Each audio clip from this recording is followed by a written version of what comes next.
I never thought I'd be the kind of person to visit Disneyland alone. My little sister Emily always wanted to go there, but that day never came. A drunk driver took her life last December. She was only 9. I still remember the phone call, the sirens, the sterile smell of the hospital room. I didn't cry at first. I just stopped feeling altogether. But when I found her old bucket list written on the back of her school notebook, I saw "Go to Disneyland" scribbled right at the top, so I decided I'd go for her. It was a sunny afternoon when I arrived, and everything looked exactly like how she'd imagined it. Music playing, kids laughing, balloons bobbing against the sky. I wandered aimlessly. Every smile I saw reminded me of what I'd lost. I sat near the fountain outside Fantasyland, eating a churro, murmuring to the wind, "It's all for you, Emily." I was drowning in my despair when noticed a man standing near the carousel. He was this tall, lanky dude with stringy hair. He was pretending to check his phone, but he wasn't looking at the screen. His eyes were locked on a little girl. She couldn't have been older than 8. She skipped around, laughing, while her parents pushed a stroller a few feet away. The man started following them, slowly, deliberately blending into the crowd. Every time the girl turned, he looked away, pretending to take photos or adjust his hat. A chill crawled up my spine. I told myself not to jump to conclusions. People look weird all the time. Maybe he was just waiting for someone. A few minutes later, I looked back again, and this time, I saw the man talking to the girl holding out a popsicle. I was too far to hear what he said, but I could tell from the way the girl was interested in whatever he said to her. Her parents were distracted, trying to calm the baby. It's none of my business, I told myself. There are cameras, security, people everywhere. But then, I watched him quickly grant her wrist and started walking away. Once the girl realized the man was taking her away from her parents, she started crying, but the music and chaos suppressed her voice. Her cries just dissolved into the noise. He started dragging her toward the side path behind the Dumbo ride. I was sure now that the man had bad intentions. Before disappearing behind the ride, I saw the little girl's face, her eyes wide, tears streaming, her small hand reaching out as she shouted for help. And in that split second, I saw Emily. The same desperate eyes she must have had the time of the accident, calling for someone who never came in time. Something inside me snapped. I got up and ran, faster than I ever had in my life. My heart pounded like a drum in my ears. I didn't even think, just shoved past people, knocking into them. When I reached the corner, I saw the man again, pinning the little girl against a wall. His belt was half undone. His face had changed from calm to something ominous. For a moment, I froze. Every cell in my body screamed in rage. Then the girl whimpered, "Please don't hurt me." And all I saw was Emily again, sitting on her bed, asking me to promise she'd be safe when she grew up. I couldn't stand still anymore. I lunged on the freak. The man turned, surprised, just as I slammed into him. We both hit the ground hard. I don't remember what I said, just the sound of fists, the taste of blood in my mouth. I punched him until my knuckles bruised. He tried to fight back, but rage and grief had made me stronger than I'd ever been. I screamed at him, words that didn't even make sense. All I knew was that this monster wasn't going to hurt her. Not today. Not ever.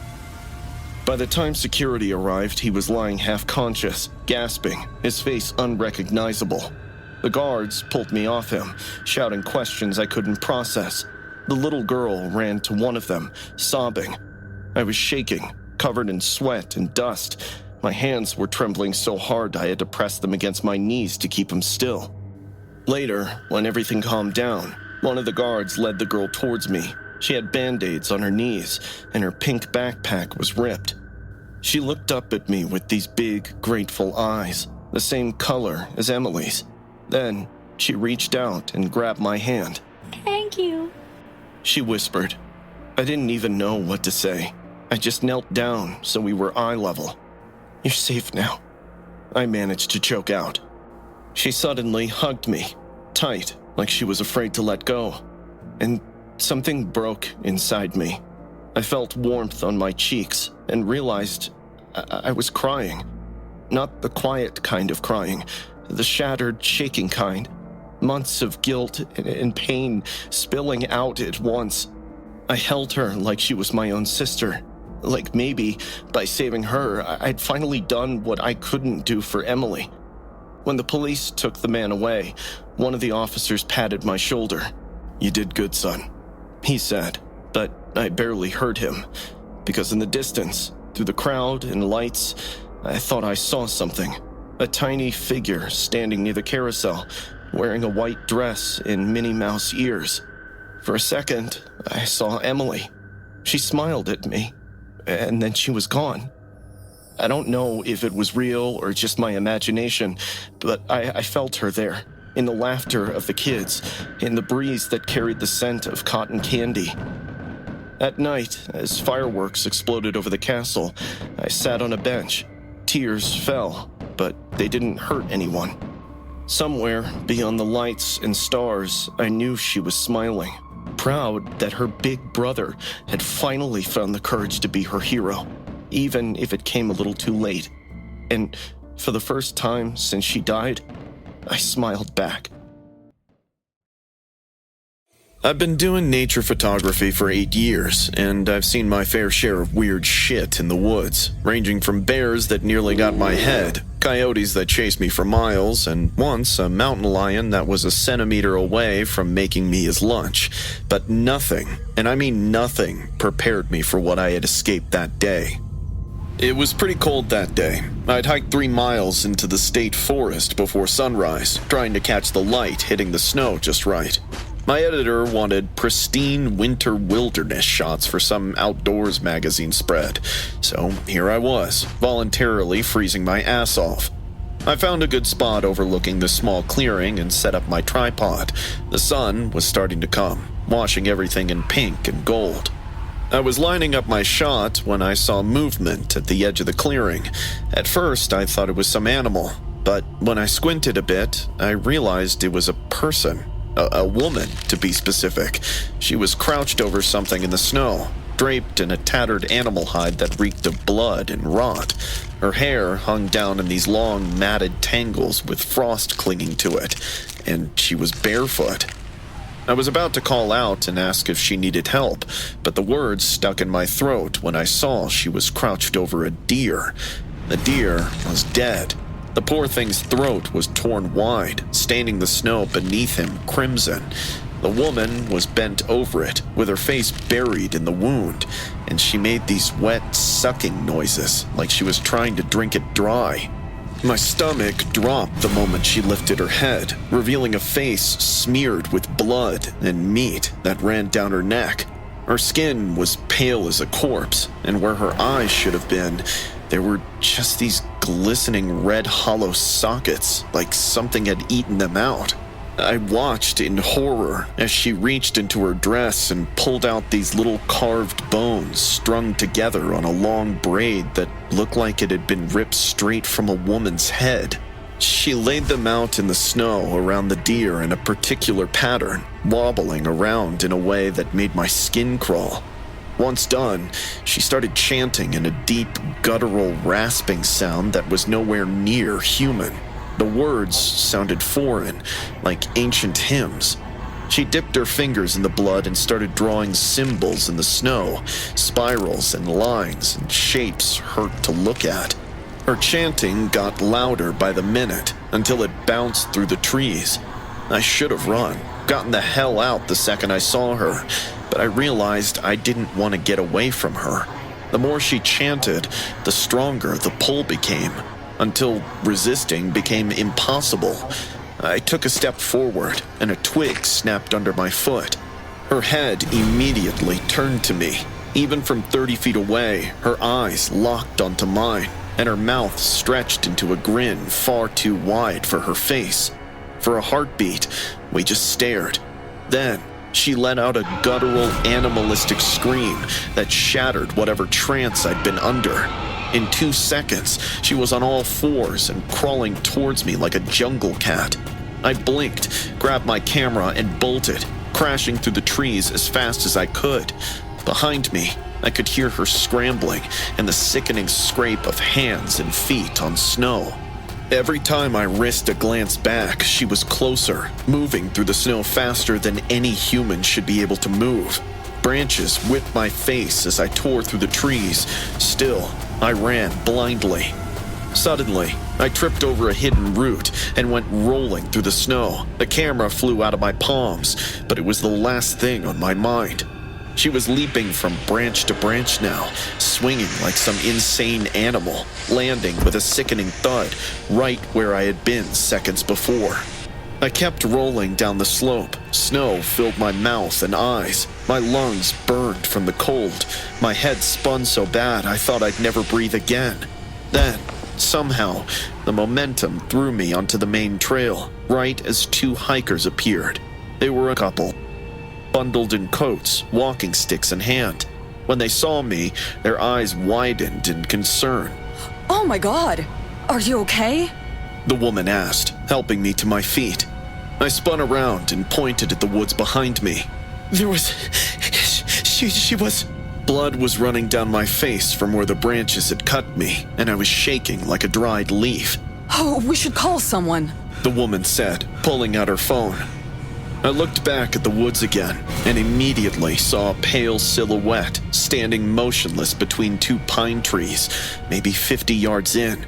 She was watching me with that grin still stretched across her blood-stained face. Then she turned and disappeared into the shadows. I told the hikers that I'm fine. I didn't want to make it a big deal because I was unsure of my mind. I left my camera, my tripod, my gear bag, basically everything. I walked straight to my car and drove home. I thought that was the end of it, but 2 days ago I saw a strange case in the news. The discovery of a college student's body occurred in the same area where I met the hikers down the slope. The cop had said he was on a solo camping trip. He had many bruises and disturbing biting marks on his legs and arms. It seemed like some wild animal killing, but strangely, the teeth marks on his body came out human in the autopsy report. The police suggested that a deranged person has taken shelter in those woods. Maybe that person even has taste for human meat, because authorities are clueless that what kind of a person bites off the tongue of a 19-year-old. I thought of calling the cops and sharing what I saw that day, but I'm afraid they won't believe me and will start suspecting me. What should I do? Still pissing your pants over Granny's spooky bedtime tales? June asked as we walked through the entrance gates. It was just another Thanksgiving night, and June and I were sneaking out to the Turkey Hollow Fair like we had done every year since middle school. The fair was lit up with orange and yellow lights, fake autumn leaves, and the smell of fried dough mixing with the cold November air. Shut up, I muttered, but my stomach was already tight with unease. The theme this year was honoring local legends. Every booth had some cheesy decoration about the town's history. When we passed the food stalls, June stopped and started laughing. Dude, check it out. He pointed at the next booth. There was a broken animatronic butcher drenched in fake blood. He had a cleaver hung overhead, jerking back and forth with a painted smile fixed on its face. June laughed, but I couldn't. My grandmother's voice was in my head, reciting the same story she told me every Thanksgiving since I was 8. Back in the day, there was a village butcher named Old Ben. One Thanksgiving, he slaughtered his whole family, carved them up, and cooked their flesh into the feast. People didn't realize what they had eaten until it was too late. By then, Ben had vanished into the woods, never to be found again. June grabbed a stick of turkey jerky from the booth. Want some of Old Ben's special recipe? You're disgusting. We wandered around for another hour, hitting the rides and wasting money on rigged carnival games. By midnight, most families had cleared out, except for the teenagers and drunk adults stumbling. Want to check out the woods? What? Why? Come on, don't be boring. I want to see if Old Ben's actually out there. The woods started about 50 yards past the last booth. The fair lights didn't reach that far. The second we crossed the tree line, it felt like stepping into a cave. This is stupid, I grumbled, letting my phone's flashlight punch through the darkness. Let's head back. Just a little further, June said. All I could hear were the crickets, dry leaves, and our boots crunching on twigs. As we rounded the oak tree, a whistling crept into the ears. It was faint, off-key, and sounded like a ghost was trying to recall a forgotten lullaby. Heard that? I whispered. June stopped, scanning the trees. We waited for a couple of seconds, waiting for something to happen. When it didn't, we resumed walking. We'd barely taken a couple of steps when the whistling resumed, getting louder by the minute. Dude, that's enough. Let's head back. I gulped. June agreed. We turned around and nearly shit our pants. A man was standing beside the thickest oak tree about 20 feet ahead. His face was unnaturally pale, almost gray in the moonlight. His clothes were dark and soaked with fresh blood that was dripping on the ground. His right hand clutched a butcher's knife, and on his left, he dragged a human leg, severed clean at the thigh, still slick with blood. Flesh showed where the skin had torn and mingled with the dirt, leaving a dark, wet trail behind him. The moment his eyes met ours, we screamed and bolted, never once looking over my shoulder, even though I couldn't see anything ahead. My phone was lost somewhere, and I kept crashing through branches, tripping over roots. The woods seemed endless. Trees loomed out of nowhere, brambles tearing at our clothes and skin. I could hear his quick footsteps behind. He was still whistling, getting closer. That horrible dragging sound never stopped, mixing with the whistling. This way! June grabbed my arm and pulled me left. We burst through a bush and found ourselves on a narrow path I didn't recognize. I glanced back, and he was right there, maybe 15 feet behind us. His face was clearer now in patches of moonlight. His skin was pulled too tight over his skull. Eyes were bulging like they would jump out of his sockets. Run! June screamed. My lungs were on fire, and my legs felt like they were about to give out. June was faster, pulling ahead. For a horrible second, I thought he was going to leave me. I turned back and saw the man had dropped a leg on the ground. Oh no, he was going to run now. I pushed harder than I'd ever pushed in my life. Branches whipped across my face. My ankle rolled on a root, but somehow I stayed upright. I could hear him breathing right behind me and could smell copper mixed with something rotten. There! June pointed ahead. We were close to the fairgrounds. As we kept running, impossibly strong fingers grabbed the back of my jacket, yanking me backward. I twisted out of the jacket, heard it rip, and threw myself forward. Adrenaline pumped in my veins as I burst out of the tree line into the fair's back lot. People were still around. Carnies broke down booths, and a few stragglers were headed to their cars. I turned around, gasping, expecting to see him emerge from the woods. But he didn't. Did you see? June was doubled over, hands on his knees, face white as paper. He almost got me. We stood there for a long while, staring at the tree line. Several carnies walked past without even glancing our way. My jacket was gone. My arms were covered in scratches. June's shirt was torn, and he had a cut above his eye bleeding down his face. We need to call the cops, I said. Tell him what? And we saw old Ben in the woods with a human leg? We ended up calling the cops, but they didn't take us seriously. Said we were drunk, making up stories. Told us to stop wasting their time and go home. But we know what we saw and survived. Old Ben isn't a legend. He's out there in those woods, waiting for his next victim. The storm hit around midnight, making the McDonald's sign flicker and the windows rattle. I was working drive-thru, which meant wearing that stupid headset and pretending to be cheerful. Night shifts usually weren't that dead, but the storm had scared everyone off. I was wiping down the drink station when the headset beeped. Welcome to McDonald's. What can I get for you? Static crackled through the line. before a male voice came through, sounding like someone was calling from a pool bottom. "Medium fries, vanilla shake." "All right, pull around to the first window." I glanced at the drive-through camera monitor, but couldn't spot a car or a headlight. It was just the empty lot, and the speaker box getting hammered by the downpour. Sir? Are you still there?" I waited about 30 seconds, then pressed the button again. "Sir, if you're having trouble with your car..." The headset beeped. "Medium fries, vanilla shake," he repeated. I checked the camera again, but still couldn't spot him. "Sarah?" I called my manager. "The drive-through camera's acting weird. Someone keeps ordering, but I can't see him." Sarah came over and squinted at the monitor. Probably storm interference. Go check on them. I grabbed an umbrella and pushed through the side door. The rain soaked me immediately. Outside, the parking lot was empty, except for our 2 cars. I walked around to the drive-through lane. Suddenly, I spotted tire marks. They looked fresh, cutting through the puddles and leading from the speaker box toward the back of the lot. But they didn't curve toward the pickup window like they should have. Instead, they went straight back, past the dumpsters, all the way to the woods behind the store. Like the car had driven straight into the darkness and vanished.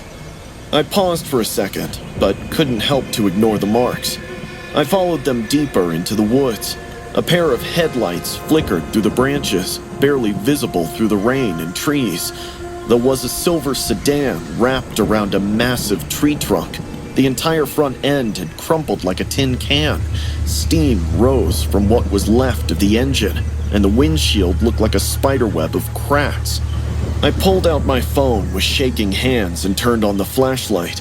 The driver was still in his seat, slumped sideways against the door, eyes closed, wearing a business suit that was completely soaked with blood.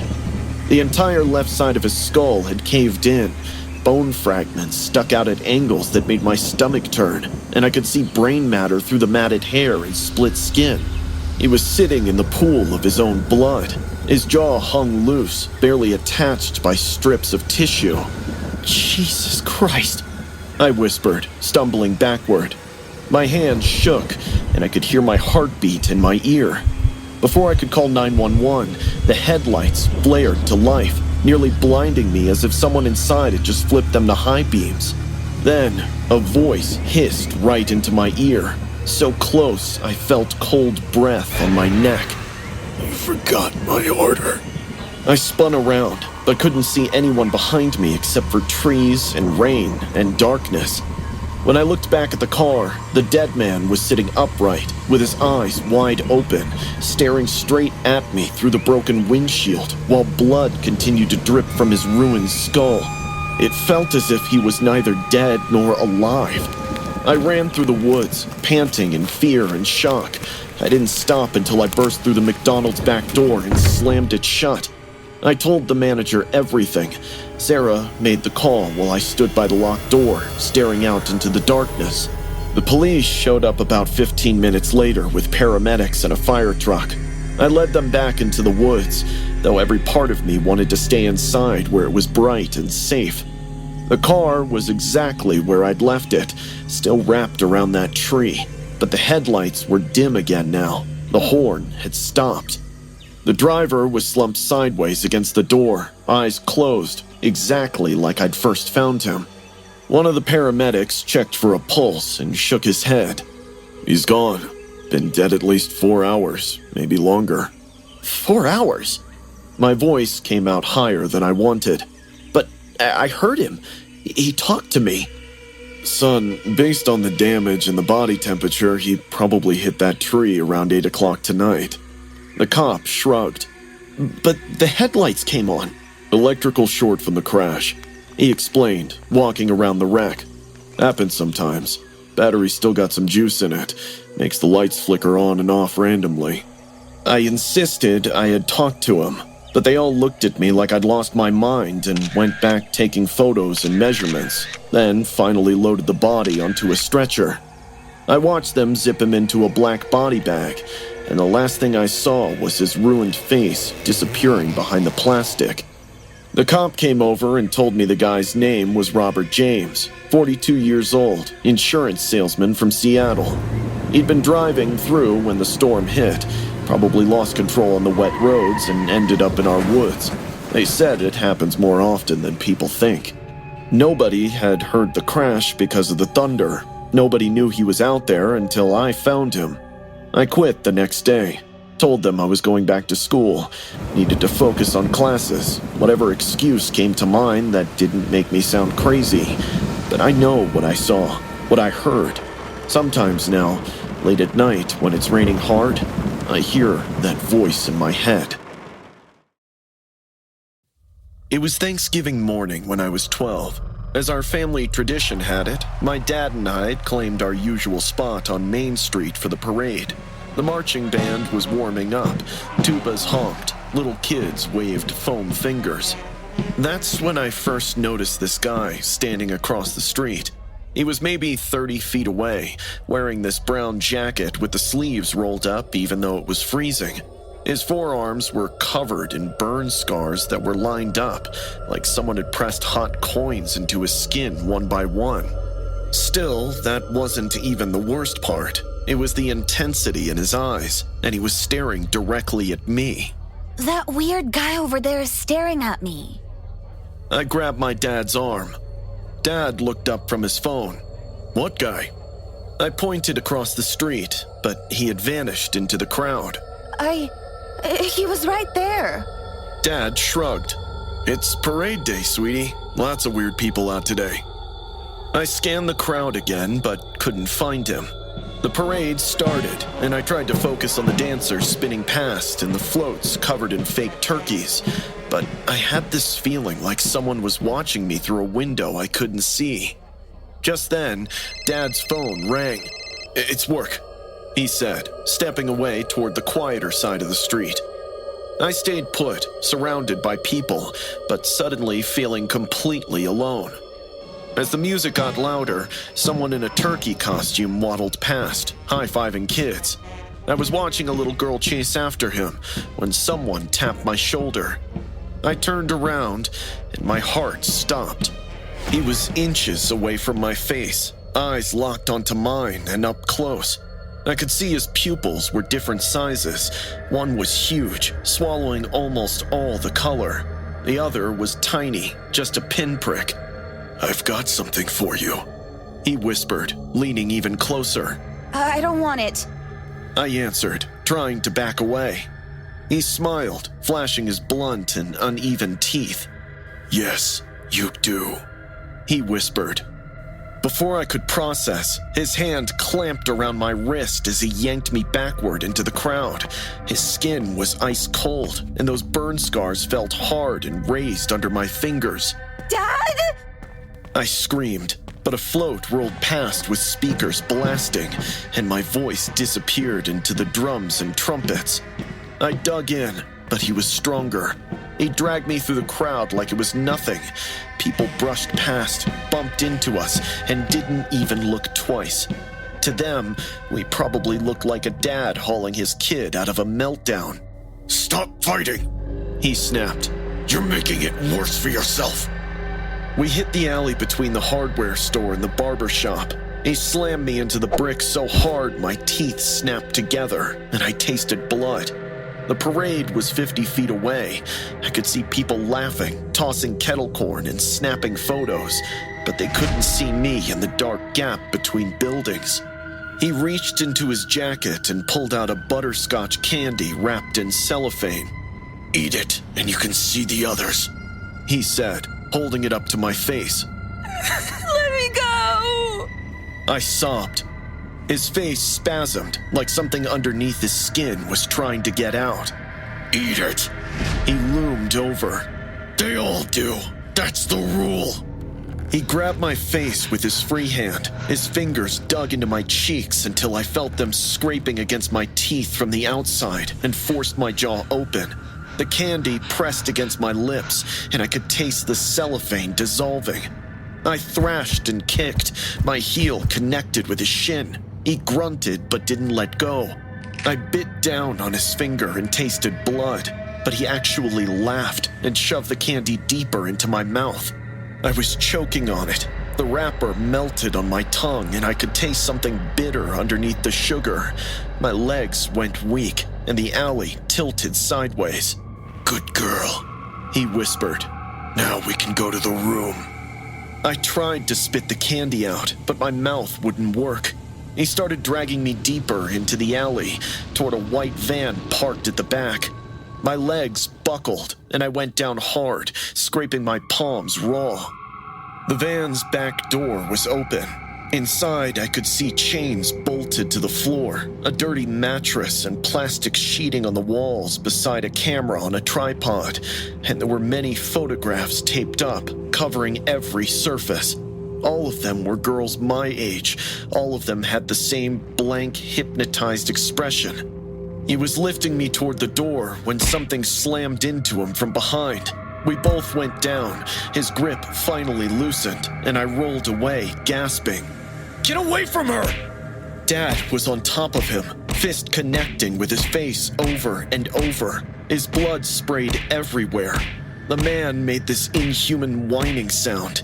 I watched my dad beat the crap out of him. The man kept apologizing, saying he thought I was someone else, and coming up with a whole lot of lies, like he didn't mean any harm. People saw us come for help. One of them called the cops while the other took hold of the man so he couldn't run away. My dad hugged me, and for the first time I saw him crying. He kept saying sorry for not believing me earlier.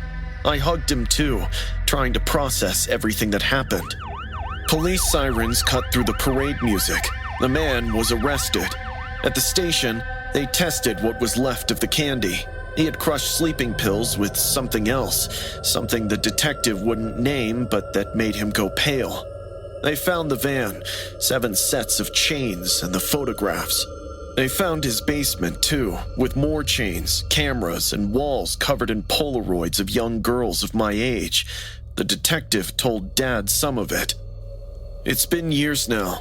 Dad made me see a therapist. He did everything he could, but no matter how hard he tried, I still see it in his eyes that he blames himself. He regrets not taking earlier action, so all of these could be avoided. But I know he's my hero. He saved me that day, without wasting a second more. It was a Tuesday morning right before recess when the announcement came over the intercom. At first, I didn't process what I was hearing. The principal's voice was trembling. "Lockdown! Lockdown! All staff, lock your doors and remain in your classrooms! There's a student with a firearm in room 5! My blood turned cold. Room 5? That's my son's class. I've been teaching at Sky High for almost a year now and never thought I'd be scared for my son's safety or mine inside the school premises.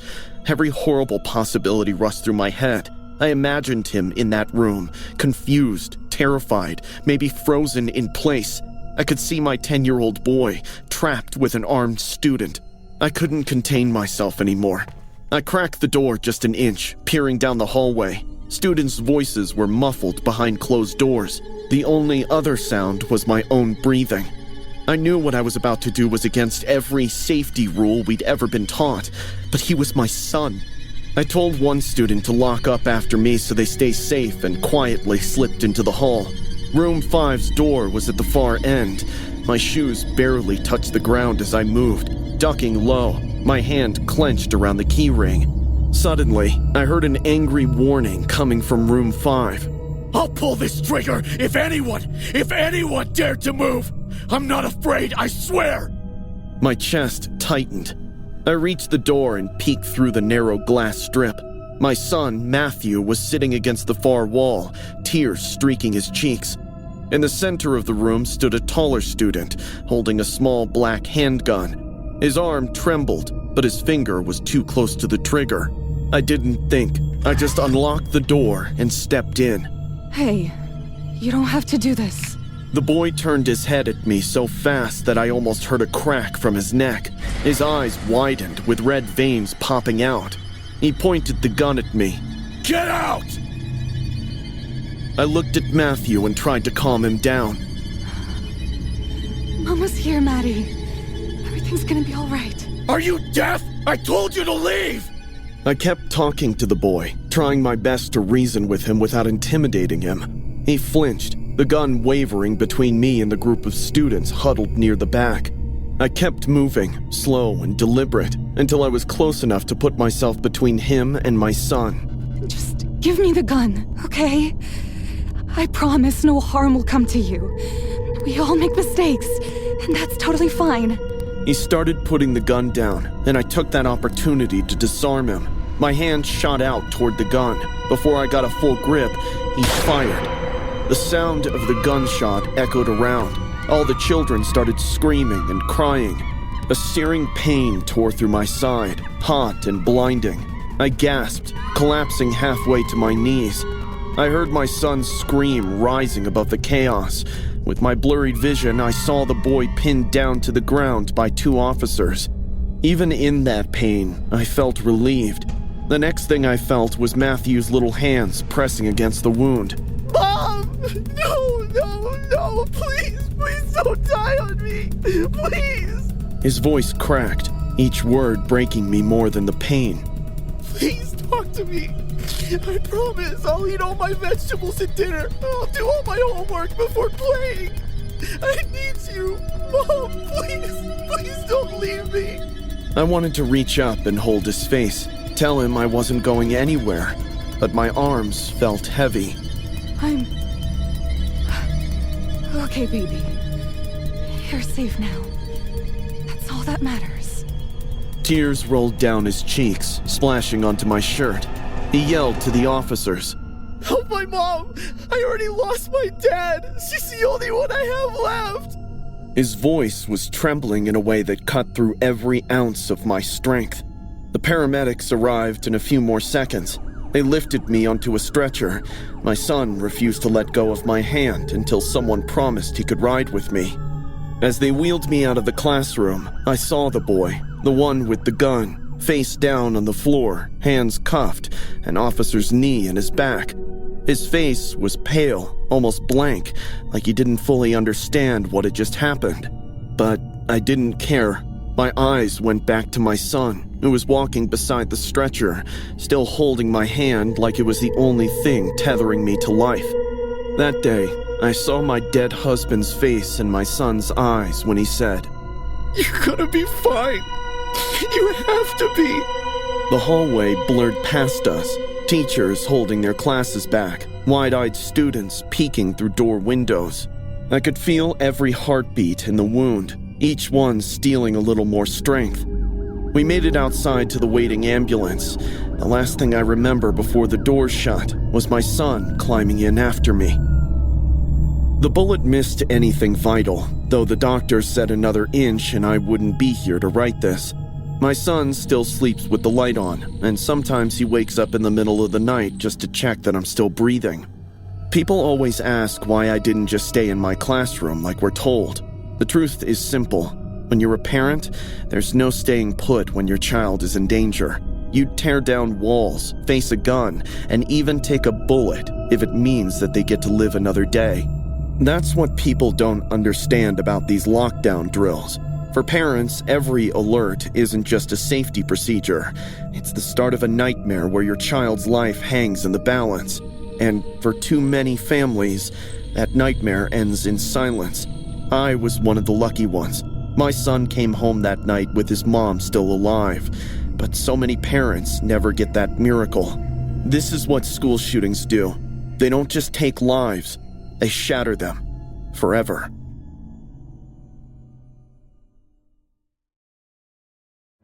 Leslie and I went to Disneyland for casual fun. We rode Space Mountain 3 times in a row, ate our weight in churros, and laughed until our faces hurt. It was the first time I'd seen Leslie laugh so much for so long. It felt good seeing her laugh. Our day was going great until we spotted this weird man outside Sleeping Beauty's castle. He was dressed as Judge Claude Frollo from The Hunchback of Notre Dame. The costume was perfect, down to the layered robe, the heavy hat, and even the little details embroidered on his sleeves. But what struck me most wasn't the costume, it was his creepy expressions. He continuously licked his lips. His eyes looked hollow and sunken, like he hadn't slept in weeks. And every few seconds, he smiled at random girls for no reason. Leslie and I were walking past him when he spoke to her. "You should be careful. Beauty is a dangerous gift, especially when wicked men desire it." I laughed. Man, that's creepy as hell, but I have to say, solid impression. Leslie laughed too, nervously, but the guy didn't blink, just watched her for a beat too long before turning and disappearing into the crowd. I didn't think much of it then, just another hardcore Disney cosplayer. But with time passing, we kept seeing him. At first, I thought it was just coincidence. He was standing near the entrance to the Haunted Mansion when we got in line, then again at Pirates of the Caribbean a few rows back. I pointed him out jokingly. "Your biggest fan's still following us?" Leslie didn't laugh this time. She just looked over her shoulder and said, What a creep. and she was right. He wasn't looking around or checking his phone or doing anything normal. He was watching her. Even when we changed areas of the park, he somehow reappeared, always a few paces away. "Let's just go to another section," I said, trying to sound calm. Maybe he's just weird, not dangerous. After the Splash Mountain ride, Leslie wanted to change. Her shirt was soaked. She went into the women's restroom by the gift shop, while I waited outside scrolling through my phone, almost forgetting about the guy dressed as Judge Frollo. Suddenly, I heard Leslie scream from the washroom. It echoed, sharp enough to make people nearby look up. Seconds later, Leslie burst out of the restroom, pale, shaking, still in her soaked clothes. He was inside, watching me, smiling. She screamed. I dropped my phone. What? I saw his face in the mirror, right behind me. He said something, but I couldn't. He was smiling. I went right in and found the guy standing in the girls' washroom with that same sick smile plastered on his face. I tackled him to the ground, punching and shouting obscenities at him. Blood splattered across his chin, but he didn't fight back. He just laughed, lying there getting the beating.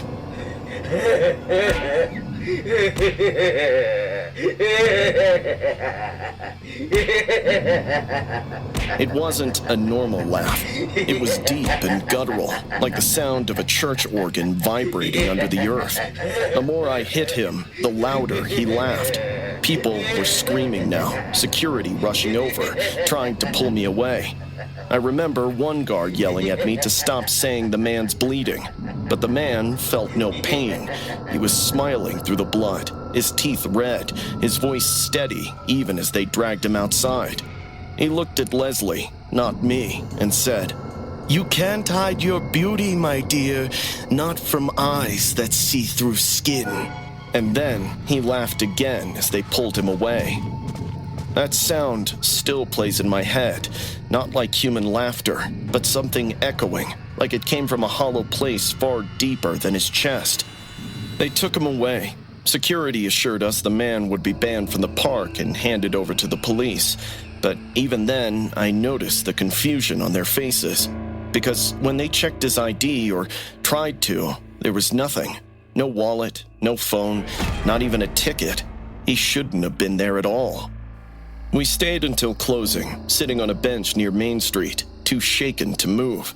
The fireworks went off, and for a second, the entire sky was glowing. Everyone around us was cheering, filming, and enjoying. But all I could hear was Leslie sobbing. She leaned her head on my shoulder, trembling. He wasn't normal. She whispered. I felt it when he looked at me. Like he knew things. Like he'd done this before. I didn't know what to say. A week later, Leslie and I were back home. We avoided talking about Disneyland. It felt cursed now, like that place had shown us something rotten hiding beneath all the smiles and fireworks.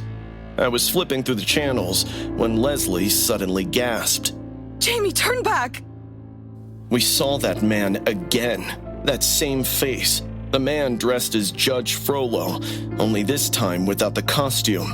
His mugshot filled the TV screen, pale, tired, but unmistakably him. The news anchor's voice was calm but cold. Authorities have identified the man arrested at Disneyland last week as Richard Hale, 43, a repeat offender known for stalking women in public spaces, such as amusement parks, restaurants, and shopping malls. Police say Hale often posed as characters or staff to blend into crowds before following victims into secluded areas. Leslie covered her mouth, whispering, "Oh my God." The report went on. Detectives had searched his apartment and found hundreds of printed photographs. Women at Disneyland, shopping centers, and cafes, all taken without their knowledge. Each photo had disturbing captions written beneath in red ink. Hale reportedly told investigators he admired Judge Claude Frollo, claiming he was misunderstood. In his own words, why should there only be fans of Disney princesses? Why not Disney villains? The room went silent. Leslie started crying softly, and all I could do was hold her hand, staring at the TV. The reporter moved on to another story, but I couldn't stop replaying that sick laughter in my head, that guttural, inhuman sound. He wasn't a ghost. He wasn't a demon. He was something worse. He was real. Getting married to the person you love is such a heartwarming feeling, and I was genuinely looking forward to it. Along with a fun wedding, my bros planned a bachelor party for me a few days before the wedding. It was supposed to be a guys' weekend. Daniel, my best man, and my fiance's older brother was the one who planned it. He rented this cabin in the mountains. The party was very homey, nothing wild or ecstatic, just booze, poker, and lots of barbecue. He said we all needed one last blowout before I surrender myself to his sister for life. It started off perfect, just the three of us, me, Daniel, and Ryan. The fireplace crackled with the sound of wood burning. Country jazz, accompanied by the sound of whiskey pouring in the glasses, set the mood right away. I was surrounded by my best friends and about to marry the love of my life. Life felt wonderful. We were enjoying ourselves for quite some time when we heard a car pull over outside. It was past midnight and no more guests were supposed to arrive. I looked at Daniel with a confused face. Daniel, too, looked at me and asked, "You invited someone else?" I shook my head. No one knows we're here. After a few seconds of silence, there was a knock on the front door. Ryan opened the door and I sprang up from the sofa in disbelief. It was Vanessa. Not even in my wildest dreams did I expect to see my ex at my bachelor party. And what shocked me more is, how did she find us? Surprise! She said, swaying slightly with half a bottle of wine in her hand. Did you miss me? Vanessa looked like she hadn't slept in days. Hair messy, lipstick smeared, dark circles around her eyes. Even her eyeballs appeared too big. I hadn't seen her in over 2 years, not since she showed up drunk at my apartment, screaming that I was the one who ruined her life. "Vanessa?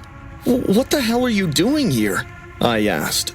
I came to celebrate. She said, brushing past Ryan. Can't let the love of my life get married without a proper goodbye. Daniel moved toward her. "You need to leave, now." Vanessa turned slowly and smiled at him. Aw, big brother Daniel, always playing the hero. Tell me, do you really think he's the right guy for your sister? I stood up. All right, that's enough. But she didn't leave. She started bringing up things no one should have known. Things I told her years ago in confidence. My first panic attack, my father's drinking. Stuff I never even told my fiancé. And every time someone told her to go, she just ignored them. When I tried to get her to leave, she started breaking glasses and kicking furniture. I'm not leaving. She hissed. You all think this is some fairy tale ending? That he can just walk away from me and play house with Little Miss Perfect? Daniel stepped in front of her. "If you don't want to walk out of here right now, I'm calling the cops." She stared at him for a long second. Then she whispered, If I kill the bride's brother, the wedding never happens. She ran to the kitchen. There was only a second of silence before we heard the drawer yank open. She grabbed the biggest kitchen knife I've ever seen. "Jesus Christ, somebody stop her!" Ryan screamed. "Vanessa, stop!" I shouted, but she didn't even look at me. She locked eyes with Daniel and charged. I don't know what came over me. I moved without thinking. I threw myself between them. We collided hard. The knife flashed between us. I grabbed her wrists and tried to wrestle it away. The events that followed occurred too quickly for me to intervene. The knife turned in her hands, and accidentally she got stabbed amidst the quarrel. She gasped just once and fell backward. The knife dug into her flesh. Her lips moved like she wanted to say something, but nothing came except blood. Ryan backed into the wall. "Oh my God! Oh my God!" No one spoke. No one breathed. She was gone in seconds. We all stood there, frozen, until Daniel said, "You didn't mean to. You were protecting me. We can't let this situation ruin your life." I stared at him. What are you saying? Do I really need to spell it out? No one knows we're here. There's woods around us. Let's bury her. Ryan and I exchanged terrified glances, and then we agreed. We wrapped Vanessa in a bedsheet and took her out behind the cabin in the woods. It took us an hour to dig the hole deep enough. Another is to clean the blood. No one spoke. We just worked like machines. By morning, it was like she'd never existed. We drove home in silence. That was 5 days ago. Tomorrow, I'm supposed to marry Emily. I woke up in a hotel room filled with sunshine, wedding day nerves, and the scent of expensive cologne. My tux is hanging by the closet. Guests are downstairs. Everyone's smiling. No one knows what we did. Until I found the envelope. It was slipped under the door. It had no name or address. I opened it. Inside was a crumpled, torn piece of paper. A single sentence was written in shaky red smears. "Don't marry her." I checked the hallway, the guest lounge, but Vanessa's nowhere. I called Daniel. He said someone's pranking me into sleep on it, but I can't. It's not the words that are keeping me awake. It's not even the handwriting. It's the stain. I know blood when I see it. I saw enough of it to soak into the cabin floor. And the handwriting? It looks like hers. I don't know what to think. I don't believe in ghosts. I don't. But that note, it felt cold in my hands. Too cold. I kept looking at it. 3 words. Don't marry her. What does it mean? That something worse is coming? Or that I'm marrying the wrong girl?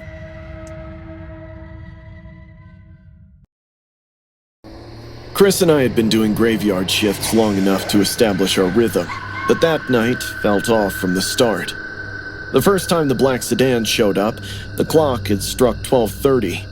I watched it circle the lot rather slowly and disappear, leaving dust and dread behind. It returned at 1:10, and then again at 1:45, repeating the same slow loop. I tried peeping inside, but the windows were too dark. When I told Chris about it, he shrugged and said, "Maybe they were lost. It is a highway, Maya."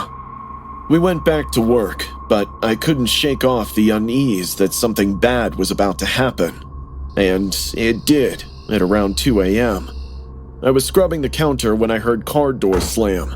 I looked up to find 2 guys in black hoodies approaching us. Something about the way they moved made my heart clench. Before I could alert Chris, they kicked the door open. "Make a sound and it'll be your last," one of them shouted, pulling out the weapon from under his hoodie. It was a crowbar, gripped like he'd used it before. His friend pulled out a hunting knife. "Register, now!" he snapped, making me jump. I tried to open the register, but my hands wouldn't stop shaking. Chris came out of the kitchen and immediately paled. "Easy," he said, putting his hands up. "Just take whatever you want." The knife guy jumped over the counter and shoved me aside. I stumbled and landed at Chris's feet, while the robber took the cash and growled as if disappointed. $343? Where's the rest? He demanded, eyes darting all around. Tell me or I start cutting! That's all we've got. Please, we don't. I choked. He retorted with a smack across the face so hard it made my ear ring. Lie again and see what happens, he hissed. Chris tried to step in, but the crowbar guy wouldn't let him. The swing landed hard in his ribs, making him drop to his knees. Before he could recover, the robbers started herding us both into the back office.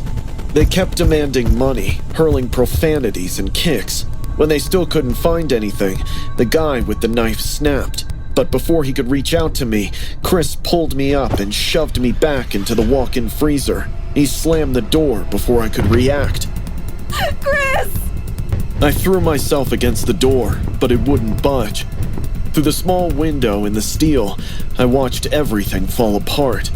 Chris was already bleeding from the ribs, yet he positioned himself between the robbers and the freezer. He kept shouting at them to back off, to leave us alone. They didn't listen.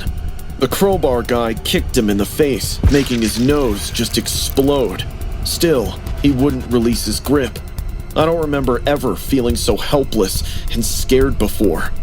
When they finally kicked Chris hard enough in the temple, his hands went slack, and I froze. I stared in horror as the knife guy pulled free and started toward the freezer. Chris launched himself off the floor and tackled him down right in front of my window. He was on top, trying to pin the guy, blood all over his face and dripping onto the man beneath him. That's when the crowbar guy brought it down on the back of Chris's head. My best friend went limp. The knife guy shoved him off, allowed him to roll onto his back before he drove the blade into the stomach. The scream tore through the room. It was wet and broken and full of pain. The guy pulled the knife out and stabbed him again. Chris's body jerked, and he made this choking noise. The third time the blade went in, Chris didn't make any sound at all. His hand just reached up, as if he was trying to hold on to something. Blood was spreading across the floor so fast I couldn't process it. The two guys realized what they'd done and bolted in panic. Chris was lying on his back. His arms were spread out, and there were 3 holes in his torso. Blood was pumping out with every heartbeat. His mouth kept opening and closing, but only more blood came out. He was trying to breathe, but couldn't get air. He turned his head toward the freezer. His hands started moving across the floor, and it left a trail of blood as it went. He pressed his palm flat against the door, right where mine was on the other side. 6 inches of steel between us, and I couldn't reach him. I watched his lips move. I couldn't hear him through the door, but I knew what he was saying. Safe. Then, his hands started sliding down slowly. It left a long red streak on the white door. His eyes were still open, still pointed in my direction, but he wasn't seeing anything anymore. What I remember most is the cold, how it crept into my bones and stayed there, how I screamed until my voice was completely gone, how Chris's blood looked almost black under the bright lights instead of red like it should have been. I don't remember who found us or called the police, but I do remember how hard I begged the paramedics to save my friend. They tried for 18 minutes, but 3 stab wounds and massive internal bleeding weren't something they could undo. Eventually, Chris lost the fight. Police caught the punks 6 hours later at a motel 2 towns over. They still had the knife and $347 in cash. That was the price of my best friend's life. It's been 9 months, and I'm still not over it. I don't think I'll ever be. Sometimes, late at night, I feel that freezer cold again. I see Chris's hands sliding down the door, leaving that red streak behind. I still get the chills when I think about that day. It was supposed to be magical, a perfect Saturday trip to Disneyland for my daughter, Macy. She'd been talking about it for months. She was 9, and at that age, everything still feels big and possible. She'd saved her allowance to buy a pair of Minnie Mouse ears. That morning, she was wearing them proudly in the back seat, singing along to the Frozen soundtrack while I drove down the 5 toward Anaheim. It was early, maybe a little after 7. The sky was soft and gold, traffic light. I remember thinking how good it felt to give her something normal, something joyful. We were on the road for quite a while and everything was usual. Suddenly, I noticed this woman on the bend of the road ahead. At first, she just looked like a performer, someone walking to an event maybe. A woman dressed in a Minnie Mouse costume, standing by the side of the road, waving both arms like she needed help. But as we got closer, I saw her more clearly. Her costume was filthy and torn. She didn't wear a mask, instead wore this mini ears and had weird makeup on her face. Her smile was way too big than her face. I slowed a little. Macy pointed through the glass. Mom, Minnie's lost. The woman stepped closer, dragging one foot slightly, a red polka dot dress stained with mud. Her voice came out flat when I rolled down the window an inch. Going to Disneyland? She said. Can you take me? I forced a small smile. I'm sorry. We're in a hurry. I can't. Before I could finish, the back door yanked open. I realized what a grave mistake I made by forgetting to lock it. The woman slid in beside Macy. The smell of her sweat filled the car air. I turned to yell, but she already had a knife pressed against Macy's throat. Drive. Left at the dirt road. My hands went cold on the steering wheel. Macy started crying. She whispered, Mommy. and it nearly broke me. Please don't hurt her. I said left. There was a dirt road, maybe half a mile ahead, one I'd never noticed before. I turned onto it, tires crunching over gravel and roots. The highway disappeared behind us. We were surrounded by trees, tall and still. Macy's cry grew louder. She looked at me with these terrified eyes, and I wanted so badly to tell her everything would be okay, but I didn't know if that was true. It's okay, baby. Mommy's right here. Keep your eyes on the road, Mommy. The woman's hand trembled slightly as she held the knife. She was breathing heavily, almost wheezing. We drove deeper into the woods until I saw this. A rotting cottage leaning to one side, covered in vines. The woman pointed. There. Minnie's house. You'll both love it. It's magical. I pulled up and parked. My heart was pounding so hard I could hear it in my ears. She got out slowly, still gripping the knife. For a second, she turned toward the house, as if checking something. It was my only chance. Macy, stay down! I screamed and slammed my foot on the gas. The car lurched forward. The woman's arm hit the door as it swung open, and she stumbled backward. I didn't look. I just drove. She started hurling rocks at my car. One smashed the rear window. Macy screamed in fear, but I kept my calm. I had to. I just kept driving. My hands were shaking so hard I could barely keep the car straight. We hit the main road again, tires screeching, and I didn't stop until I saw the other cars, real people around us. I pulled over near a gas station, jumped out, and ran to the back seat. Macy was curled up, crying hysterically, with glass in her hair, but thankfully not hurt. I grabbed her and just held her. She was trembling, gasping for air between sobs. Mommy, I don't like Minnie anymore. That broke me.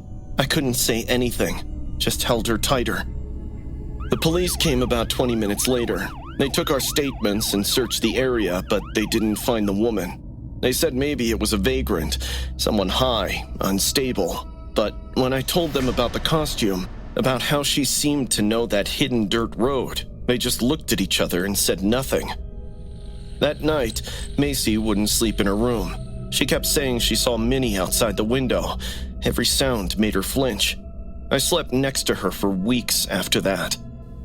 A few days later, out of morbid curiosity, I drove past that stretch of highway again, in the daylight. I wanted to see if maybe I'd imagined it, but when I reached that spot where I'd first seen her, something caught my eye. A pair of red Minnie Mouse ears lay in the dirt near the shoulder, half buried in dust. The same kind Macy had been wearing that morning. She still had hers, which meant these weren't hers. I didn't stop. I just kept driving. To this day, I don't know who that woman was or what would have happened if I didn't drive away.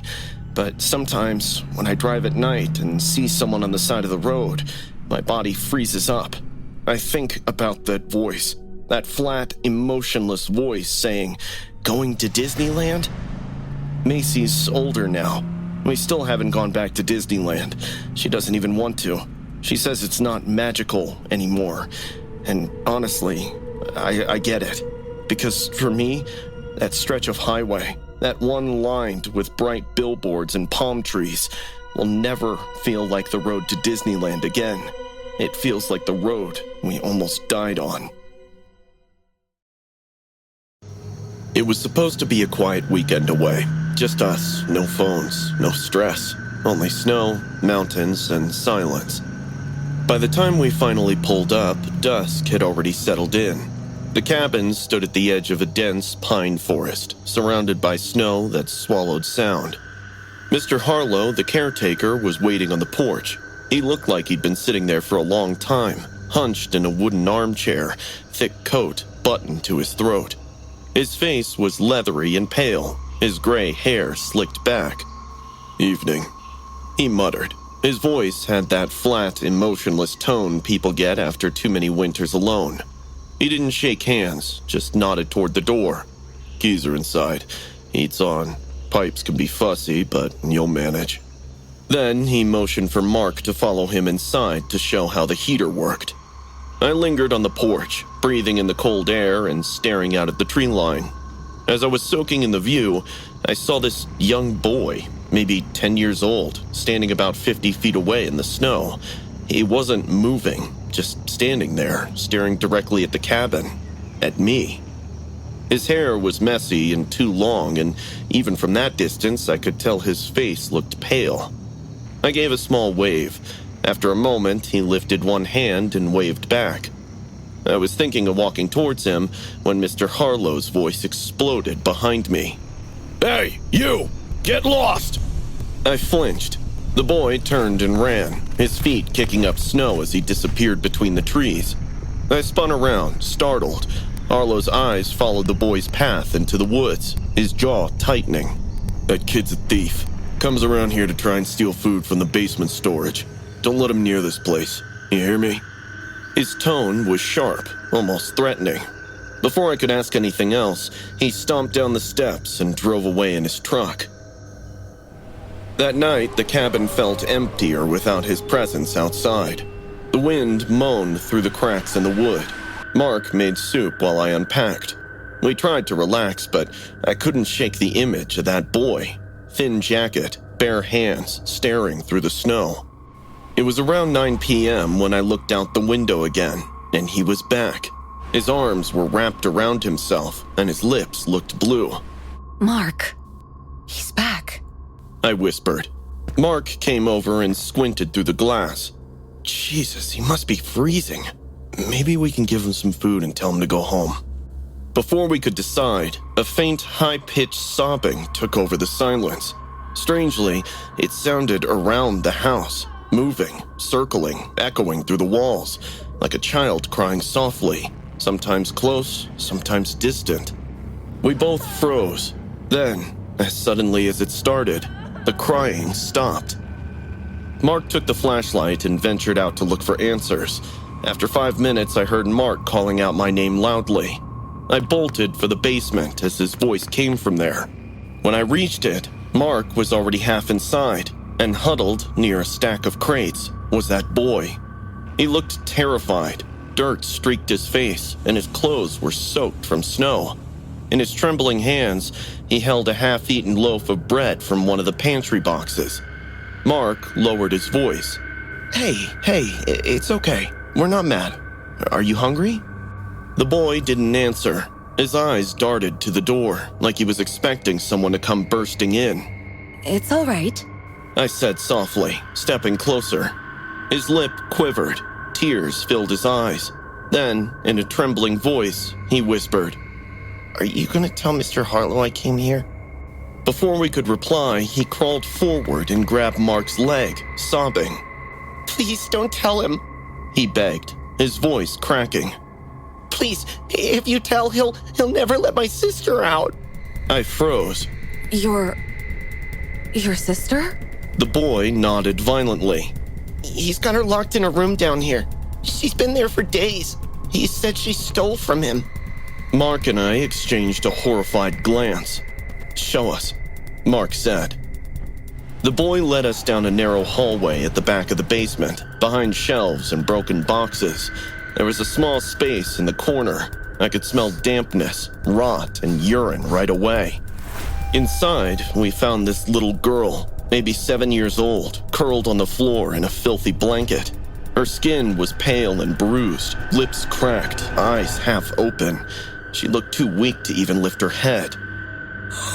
Oh my god! I gasped, kneeling beside her. Her skin was ice cold. She hasn't eaten. The boy whispered, crying. He brings food sometimes, but he didn't come for 2 days. Mark dialed 911 with shaking hands. His voice broke as he tried to explain what we'd found. We wrapped the girl in coats and blankets and stayed by her until headlights finally cut through the trees. Mr. Harlow was arrested that night at his house down the valley. According to the reports, the boy and girl lived in a hut in the woods. Their ailing mother died days back, and for food they often came to Harlow.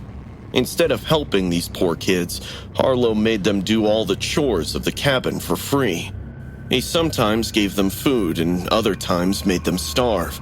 When one night they couldn't tolerate the hunger anymore, the little girl snuck in to get some bread when Harlow locked her in that basement. It puts me in a rage to think a human can be this cruel to children. We went to visit the kids in the hospital. The little girl smiled so big the moment she saw me. The boy hugged my husband and started crying. It's been only a year since we got married and we had no plans to have kids soon. But seeing these two, we could barely turn our back at them. Tomorrow, we are filing for adoption. I'm not letting this kid beg for food or love for the rest of their lives. And for people like Harlow, I hope he rots in jail. I found the old 8mm camera buried in the back corner of Murphy's Thrift, under a pile of moldy magazines. The price tag read $20. It had a film reel was tucked inside it with a piece of masking tape across it. "Do not watch," it read. As an aspiring filmmaker, I couldn't resist the temptation of forbidden footage. The old guy at the register barely looked up when I bought it. Back in my apartment, I set up my small darkroom. I'd been developing films since high school, so the process was routine. Load the reel, mix the chemicals, and wait for the magic to unfold. When it was ready, I projected the footage on my bedroom wall. Initially, it was innocent stuff. Some Halloween night back in the early 90s, based on the quality and the costumes. A father was filming his 2 kids dressed as a vampire and a witch, probably 8 and 10 years old. The mother was handing out candy to trick-or-treaters at the front door.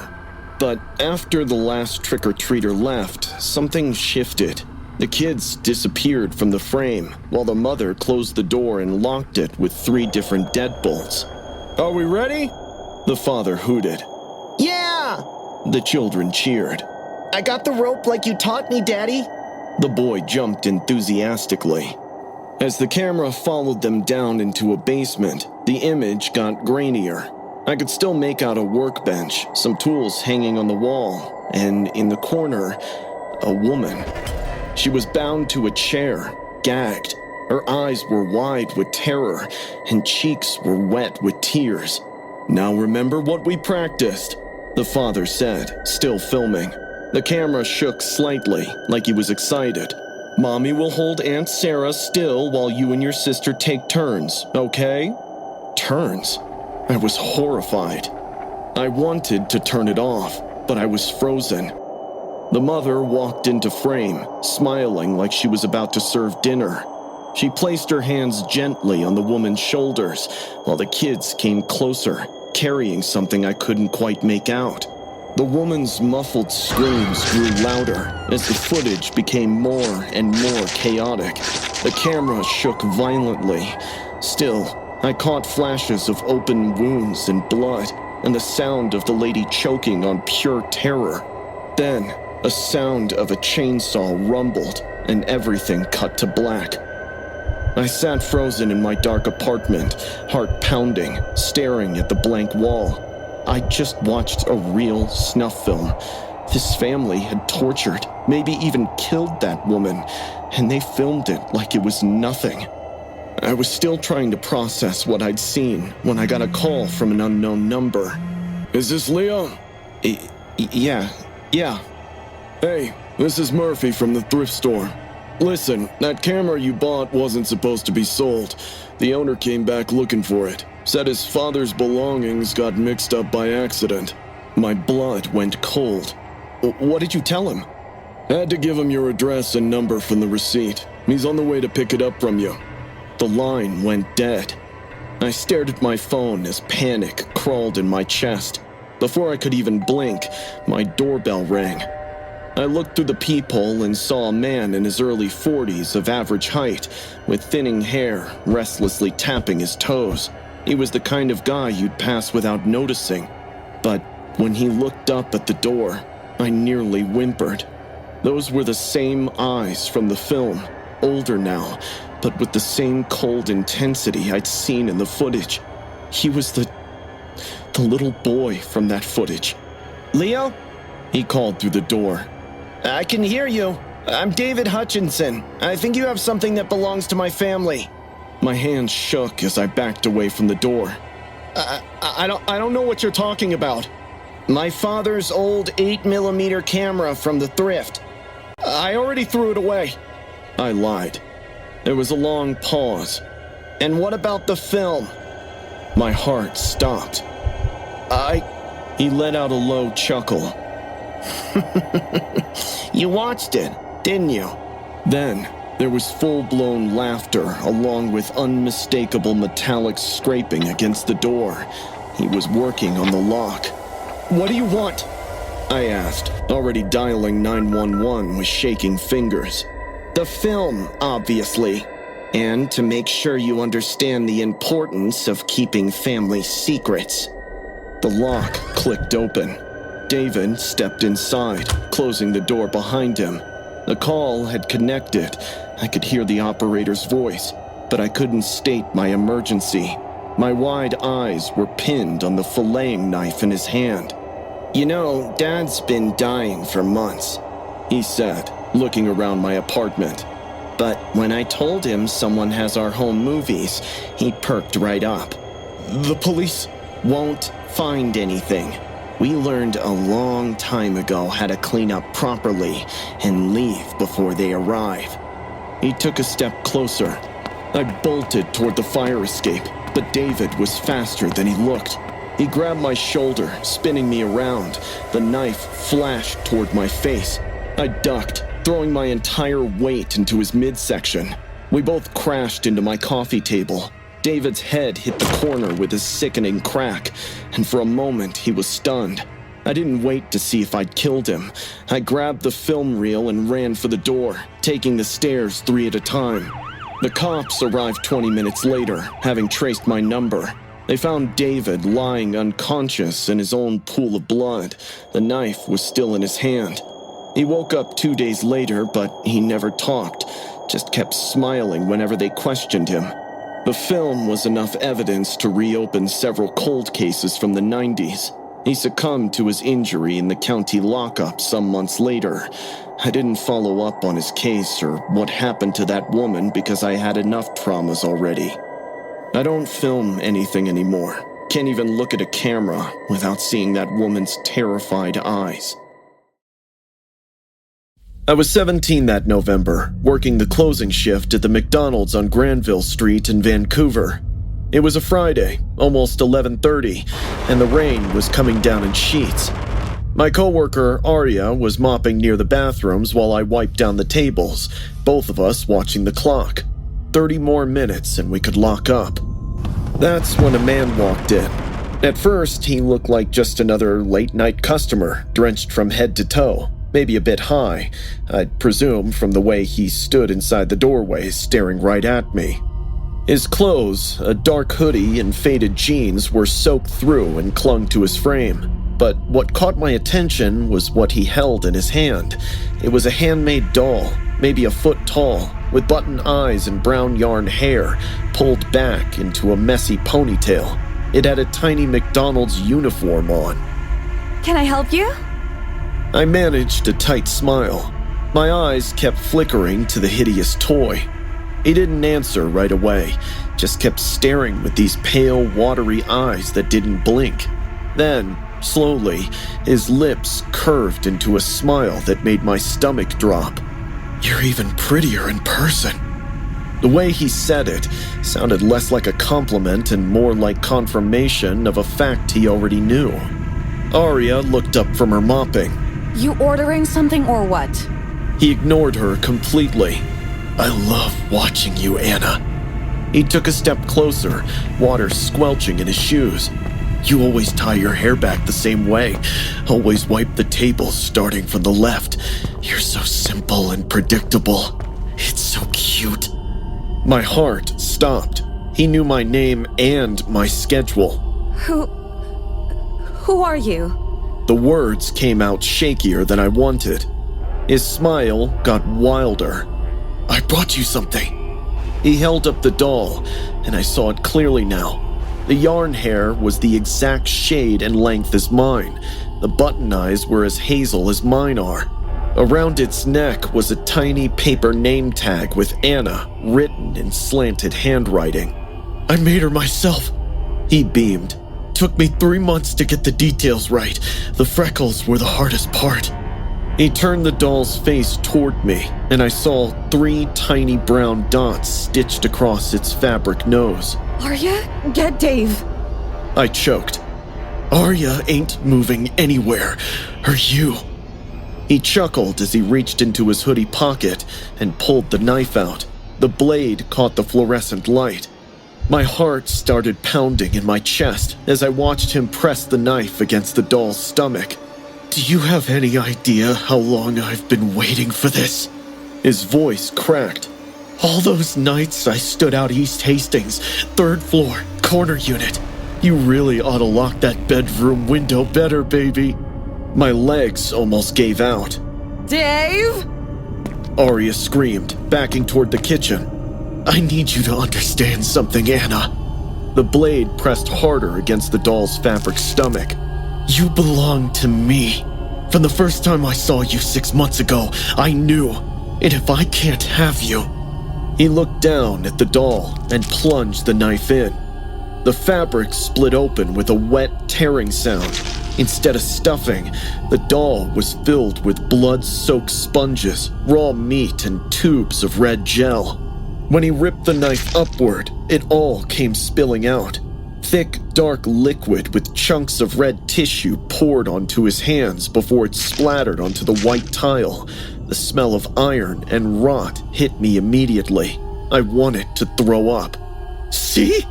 he said, laughing, squeezing the doll until the mess inside burst out in chunks. "How easy it is!"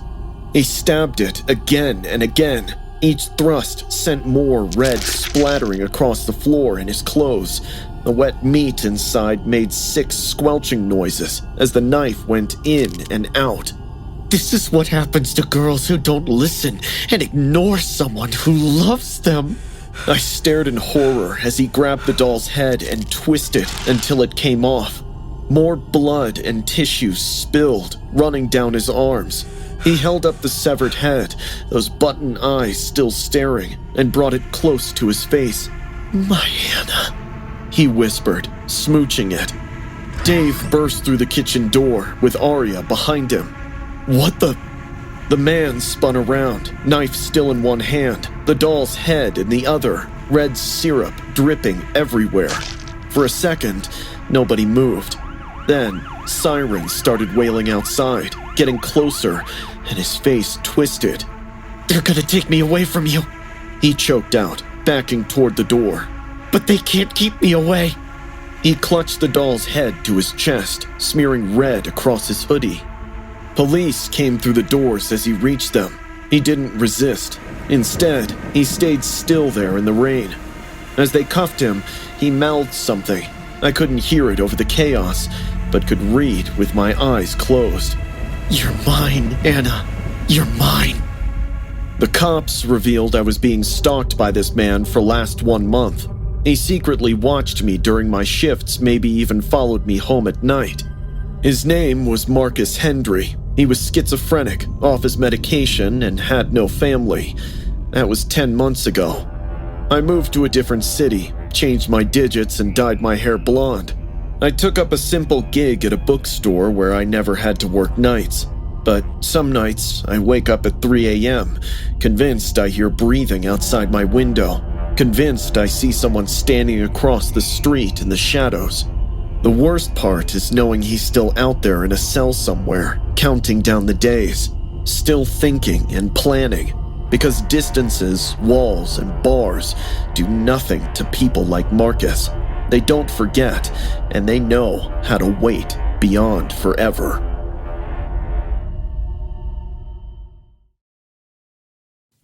I'm a graphic designer living in Brooklyn now, but I grew up upstate near the Catskills. My dad still lives there, and I try to visit him at least once a month.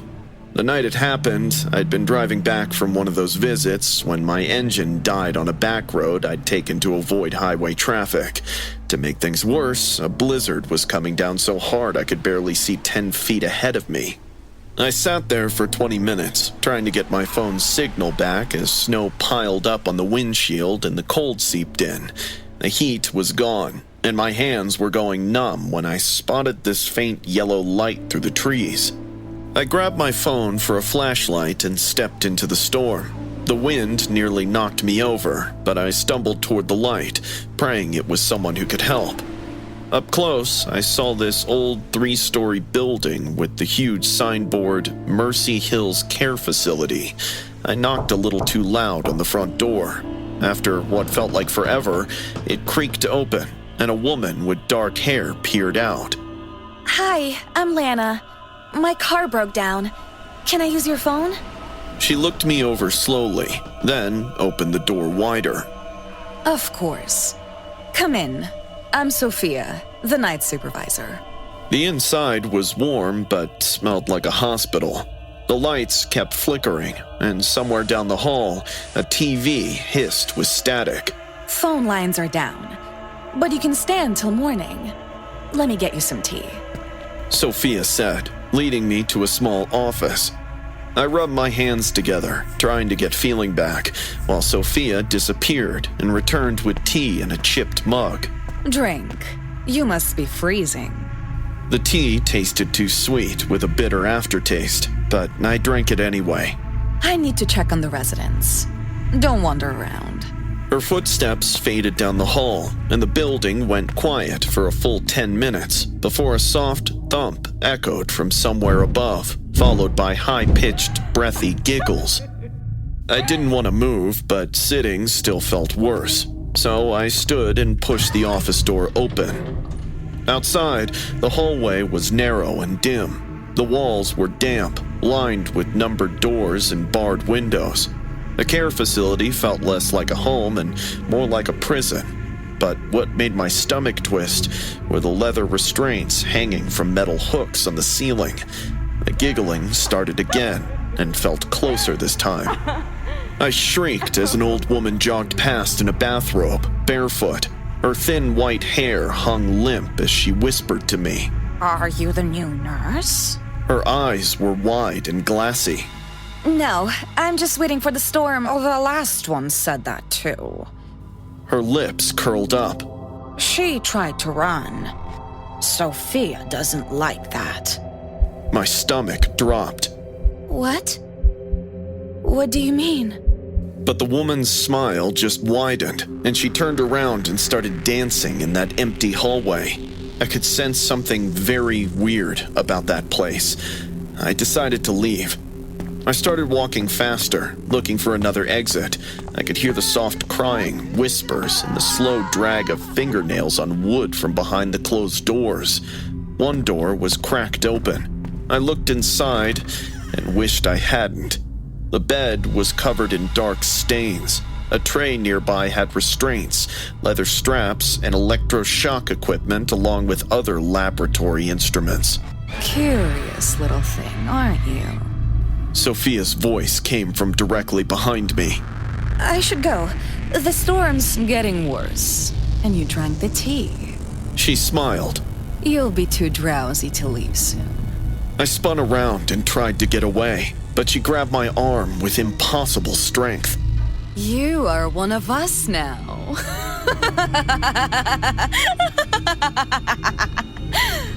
One by one, doors opened up, and the residents stepped out. They moved in eerie silence, with eyes that didn't blink.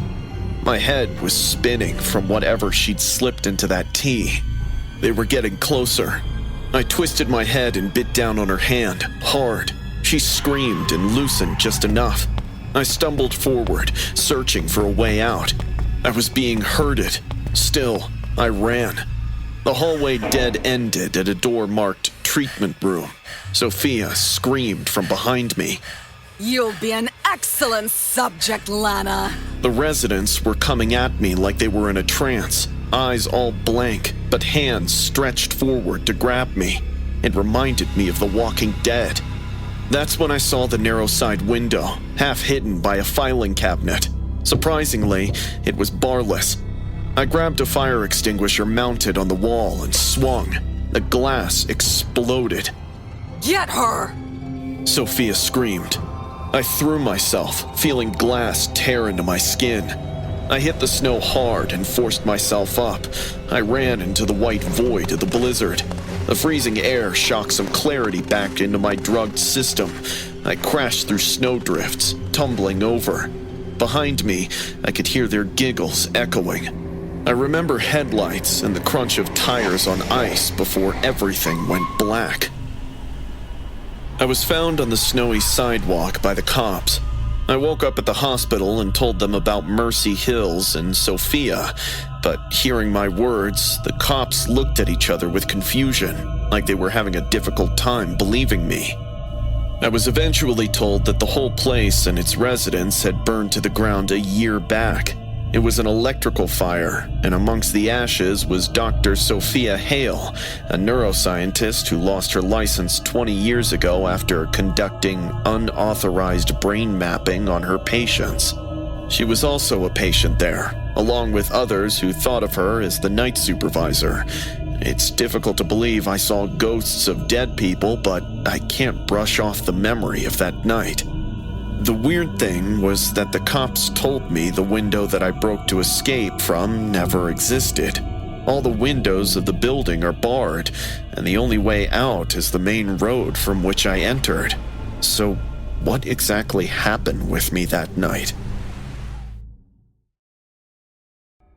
It had been a week since I broke up with Raphael, my boyfriend of 7 years, when the softball hit my face at 60 miles per hour during our company's charity game. I heard the crack before I felt the pain and saw the blood.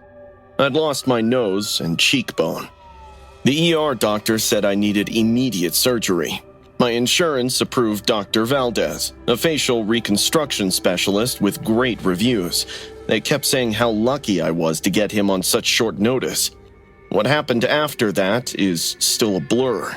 I signed consent forms I barely read, nodding along to things I didn't understand. But I do remember the anesthesiologist's calm voice telling me to count backward from 10. I made it to 3 before everything went black.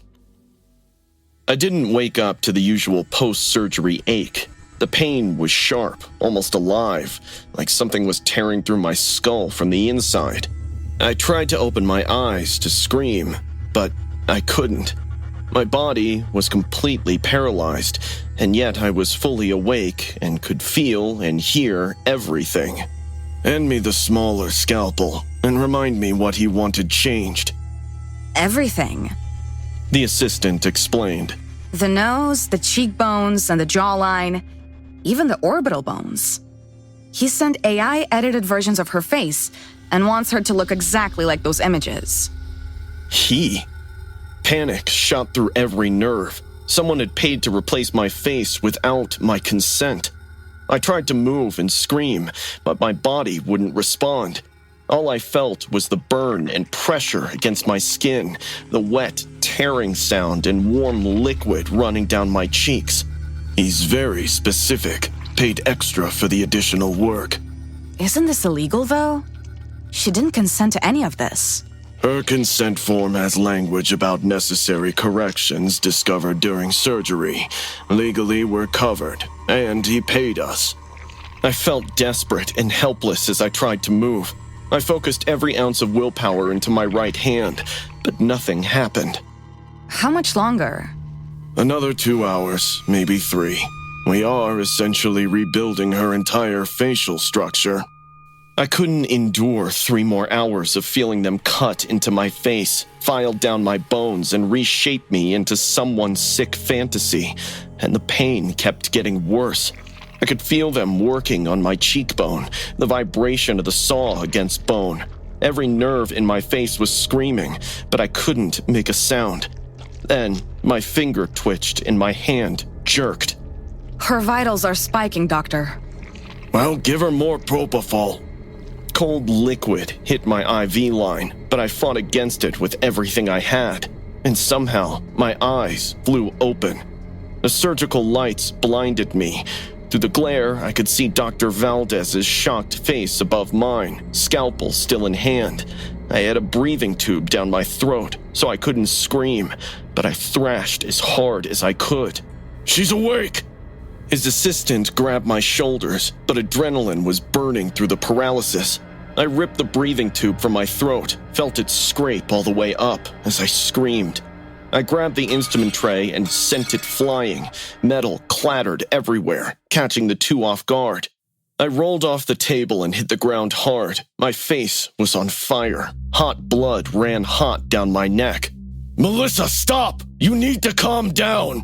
I crawled toward the door. My legs kept buckling under me, but I kept moving. Somehow, I made it to the door, opened it, and fell into the hallway.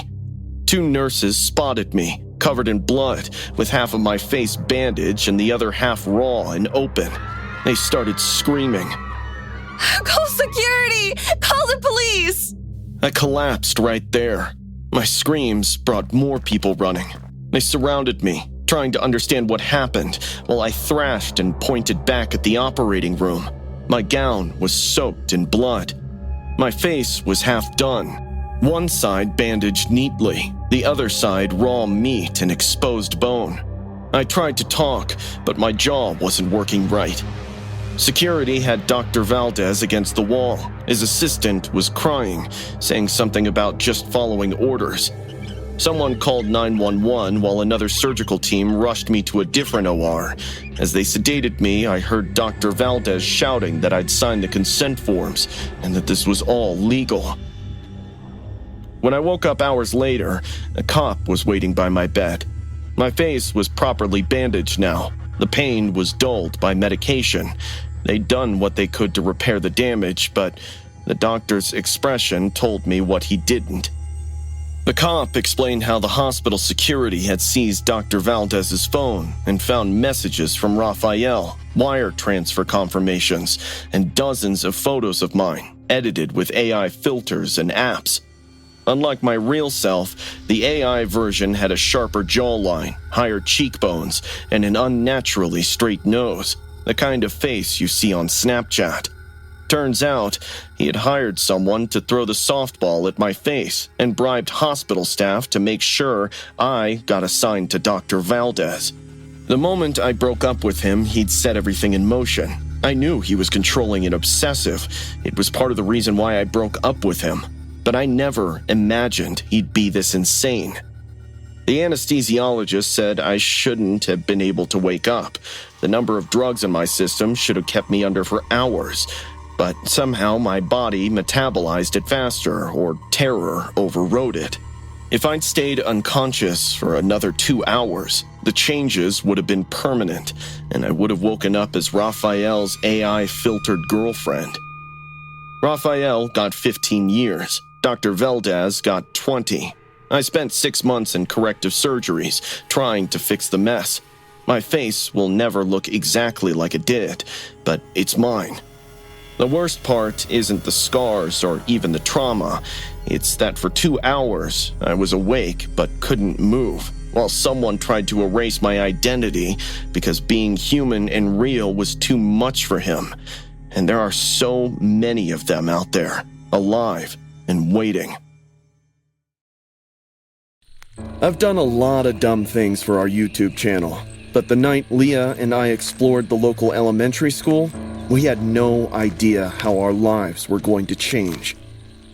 The school sits in the middle of nowhere. No paved roads, no power lines, just thick woods and silence. It's been abandoned since the fire in '78, when a lockdown drill turned into a nightmare. Most of the kids got out, but a few didn't. Neither did one of the teachers. Locals believed the place is haunted. Hence, we had to check it out. It took us an hour to hike there, following an overgrown path.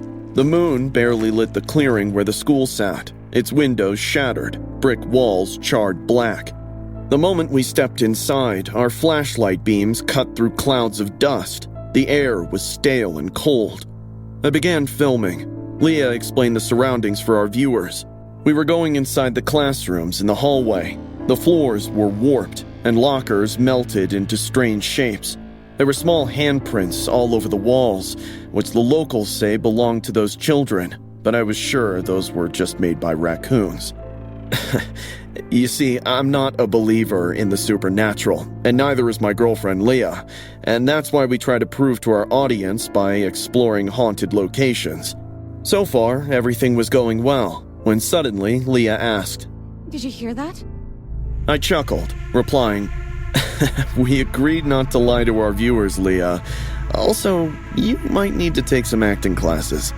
She punched me in the arm and whispered, I heard something from that room. Leah glanced at me nervously and pushed the door open and went in. But before I could take a step in, the door slammed shut on my face. Leah! I yelled, shoving the door. It was like someone was holding it shut from the other side. From inside, I could hear Leah's scream. Oh my god, what's happening? I was about to break the door down when I heard children crying inside. Drops of sweat rolled down my spine. Is this place really haunted? Leah's screams were getting louder. I slammed my shoulder against the door until it flew open. The lock gave way and I almost tripped onto the dusty floor inside the classroom. The air stank of smoke so strong it burned my throat. Leah was standing in the corner, pale and shaking. What did you see? What happened in here? I only saw clouds of smoke and heard kids crying in pain. Oh my god, it was horrible. Let's just get out of here. We didn't talk much after that, just kept moving, trying to shake off the feeling. That's when my flashlight beam caught something at the far end of the hall. A woman was standing there. The moonlight from the window illuminated her tangled gray hair and slouched shoulders. One side of her face was smooth and pale. The other was mutilated and scrunched. Her clothes were filthy, and she just stared at us. Leah whispered slowly, clutching my shirt. You do see her, right? I nodded my head. The woman suddenly backed away and disappeared into the darkness. With a shaking voice, I told Leah that it's better to get the hell out of this place. Just then, we heard a spine-chilling scream, and no doubt it was that same woman. We bolted down the hallway. The lockers started slamming shut on either side of us without anyone touching them. The cry of children again rose from the dusty, forgotten classrooms. We shouldn't have come here. There's something very wrong with this place. When we were almost close to the exit, that same woman came running from the adjacent hallway on our right and blocked our way. I don't know how she got there so fast before us. As I noticed her hand, I feared for our safety. She was grabbing tightly to a rusted crowbar. We froze. My heart was hammering so hard it hurt. Leah was about to cry. A woman stepped closer. A weird smile stretched across her face. You can't lock them in again. I won't let you. What? No, we're not here. They were just little ones. My boy, Tommy. He was only 12. I watched him perish into the smoke. I watched him melt into the fire. She raised her crowbar, looking at us with blank eyes. I heard him scream. I couldn't get to him. The fire was too fast. By the time they opened the door, he was gone. All of them are gone. And you're here to trap more children. They cry every night. I won't let you do it. I understood the truth from her words. She's a mother who lost her child, and that trauma never heals. I tried comforting her while Leah called 911. I assured her that we're not here to hurt anyone, and we want to help her. She blinked, like she wasn't sure if she believed me. Then her face twisted, grief curdling into rage. You're lying! She screamed, rushing forward with the crowbar raised. Leah screamed, fearing she might hurt me, but the woman was too weak. I grabbed her arm and took the crowbar away. We waited with her until the cops came and made sure that the woman was taken for medical evaluation. Later, I looked up the fire. There really was a boy named Tommy on the list of victims. His mother's name wasn't mentioned anywhere. I guess no one ever cared what happened to her. But I know. It's saddening to think that for so long that poor woman lived in those blackened halls, convinced she was protecting the children she couldn't save. I just hope she got the help she needed. Even though we got many questions answered, still one remains a mystery to this day. Leah and I both heard the children crying, but saw no one. Did you hallucinate? Or is there really something called spirits? What do you think?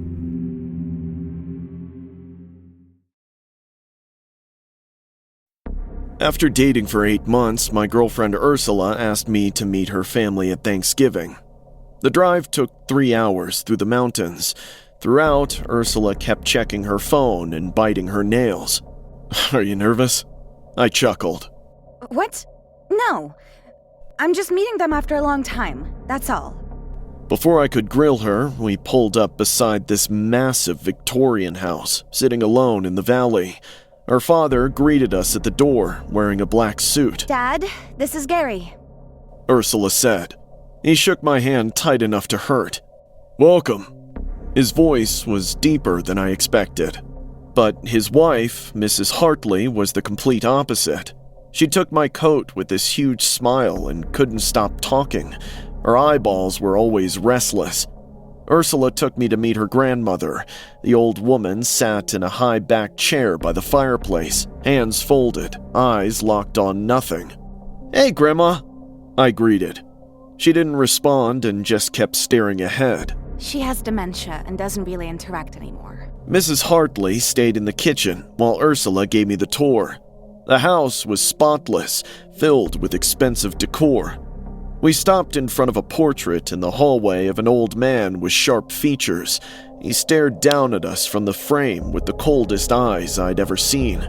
He was wearing a dark suit, and his smile made my skin crawl. That's Grandpa. Ursula said. Cardiac arrest took him 3 years back, during the Thanksgiving dinner. Jesus, I'm sorry. Don't be. He was traditional. Everyone was terrified of him. She paused, staring at the portrait. Sometimes I think he still runs things around here. What do you mean? Dinner's ready. Mrs. Hartley's voice cut through before Ursula could answer. The dining room table was filled with all kinds of foods: roasted turkey, shepherd's pie, cherry cake, mashed potatoes, and stuffed veggies. I felt a rumble in my stomach right away. I was about to sit when I noticed 6 chairs instead of 5. Ursula probably sensed my confusion and whispered, We always keep 1 chair for Grandpa. Traditions. Even though it was weird, I brushed it off and jumped straight onto food. Mr. Hartley carved the turkey in complete silence. Grandma just kept smiling at nothing, and Mrs. Hartley wouldn't stop talking. Let's say grace, Mr. Hartley urged. Everyone joined hands and the ceremony began, but I couldn't focus. My eyes kept drifting to the empty chair, and I began to feel it wasn't empty at all. Heavenly Father, we thank you for this meal, for bringing... Suddenly, the lights cut out all at once. The windows slammed open, letting the freezing wind tear through the house. We forgot the candles. Mrs. Hartley shrieked, already sprinting toward the kitchen. Mr. Hartley followed. Ursula hesitated, looking at me with wide, terrified eyes. It's fine. I'll be back, she said, but her face looked distressed.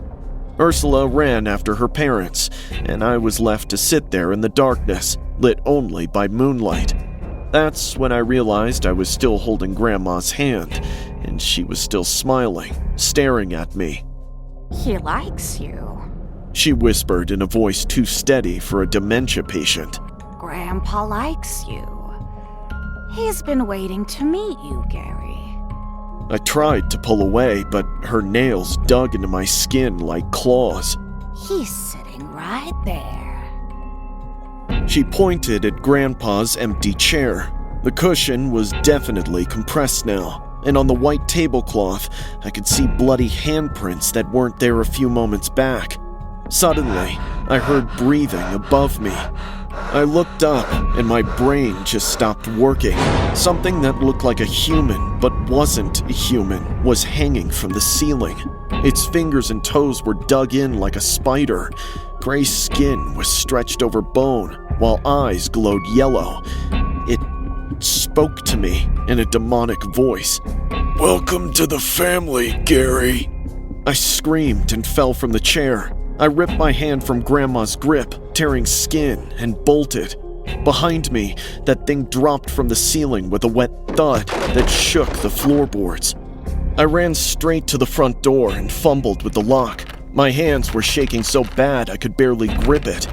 I looked behind and saw a corpse-like figure standing on all fours just a few inches away from me.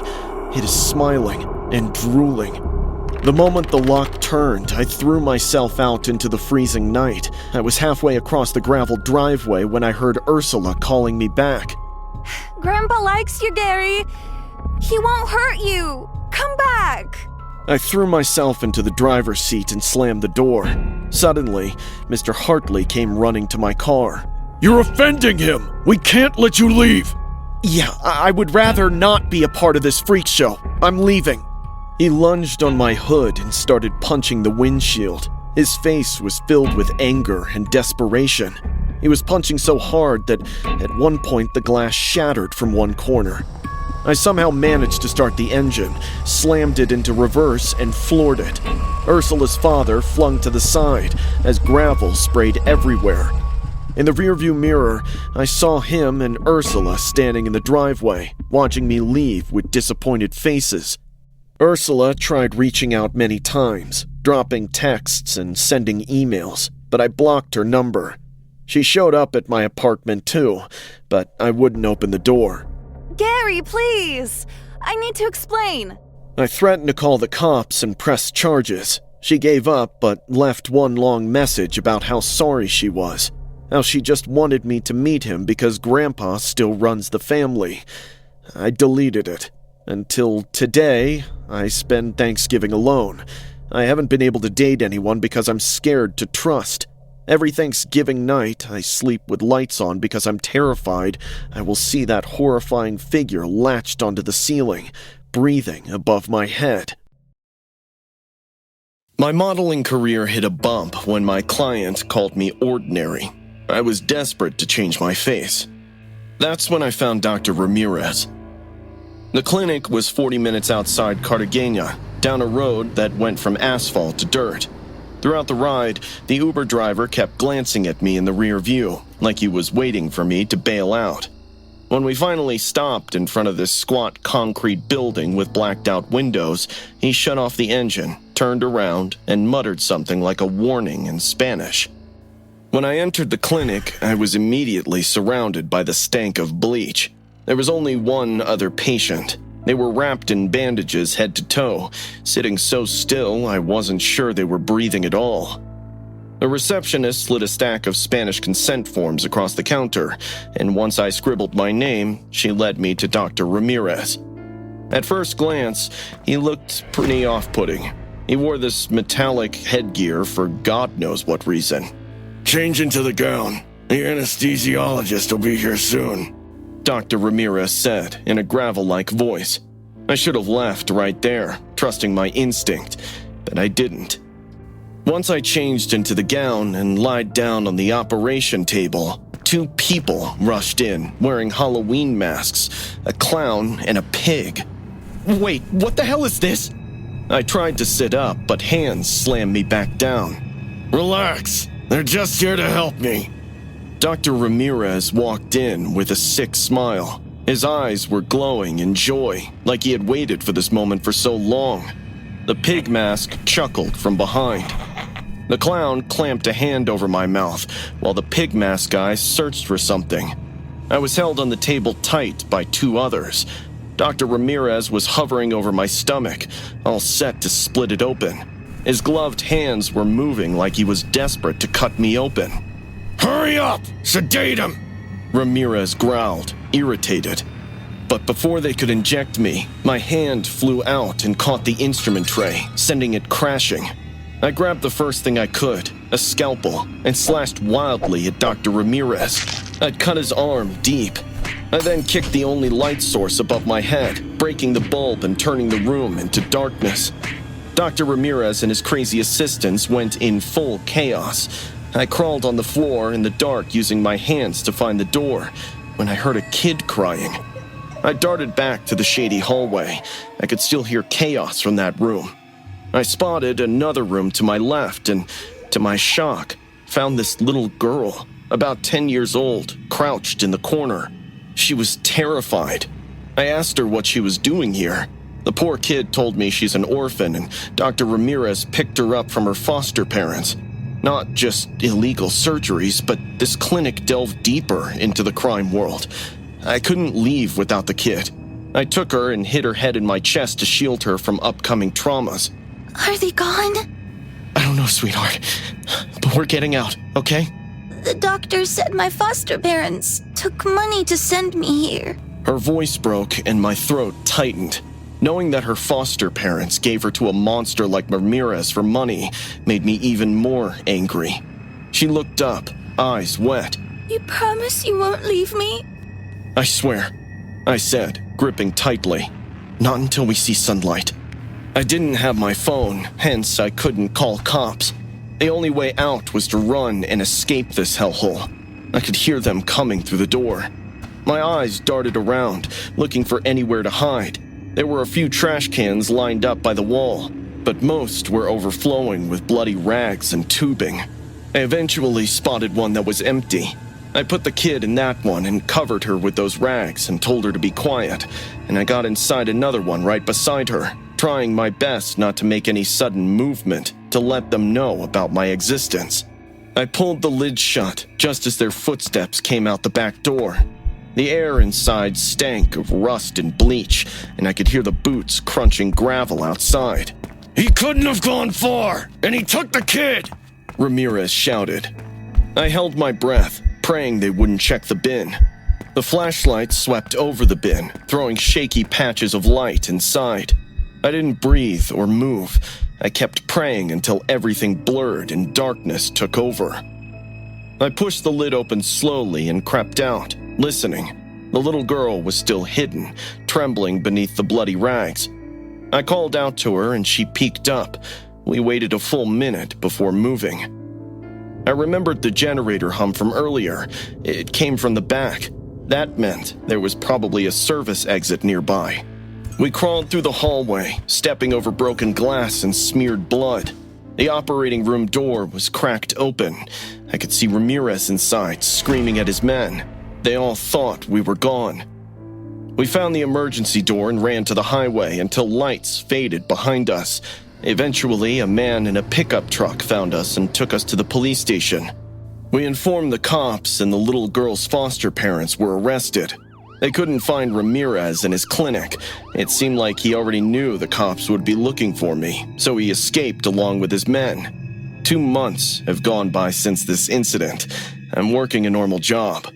I met Lucia at her new foster home last week. She's much happier and loved there. Honestly, I don't regret going to Ramirez's clinic. If I hadn't, God knows what they would have done to Lucia. I'm pretty sure Ramirez used to steal organs from patients in the name of plastic surgery and sell them illegally.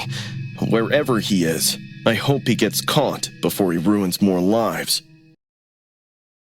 When I saw that mirror at Henderson's Thrift, this antique thing with a brass frame and mad detailing, all for $15, I didn't think twice. Now, remember, sweetie, no returns, the store owner warned with this tight smile. I nodded and immediately hit up Lucy to help me carry it. It took us all afternoon to get it mounted right, but once we did, it totally lit up my crusty dorm room. The glass was so clean it made the otherwise shitty lighting look like a movie set. That night, I went to bed feeling smug about bagging the deal, only to be jolted awake hours later to this bone-deep cold that had me shivering like a dry leaf.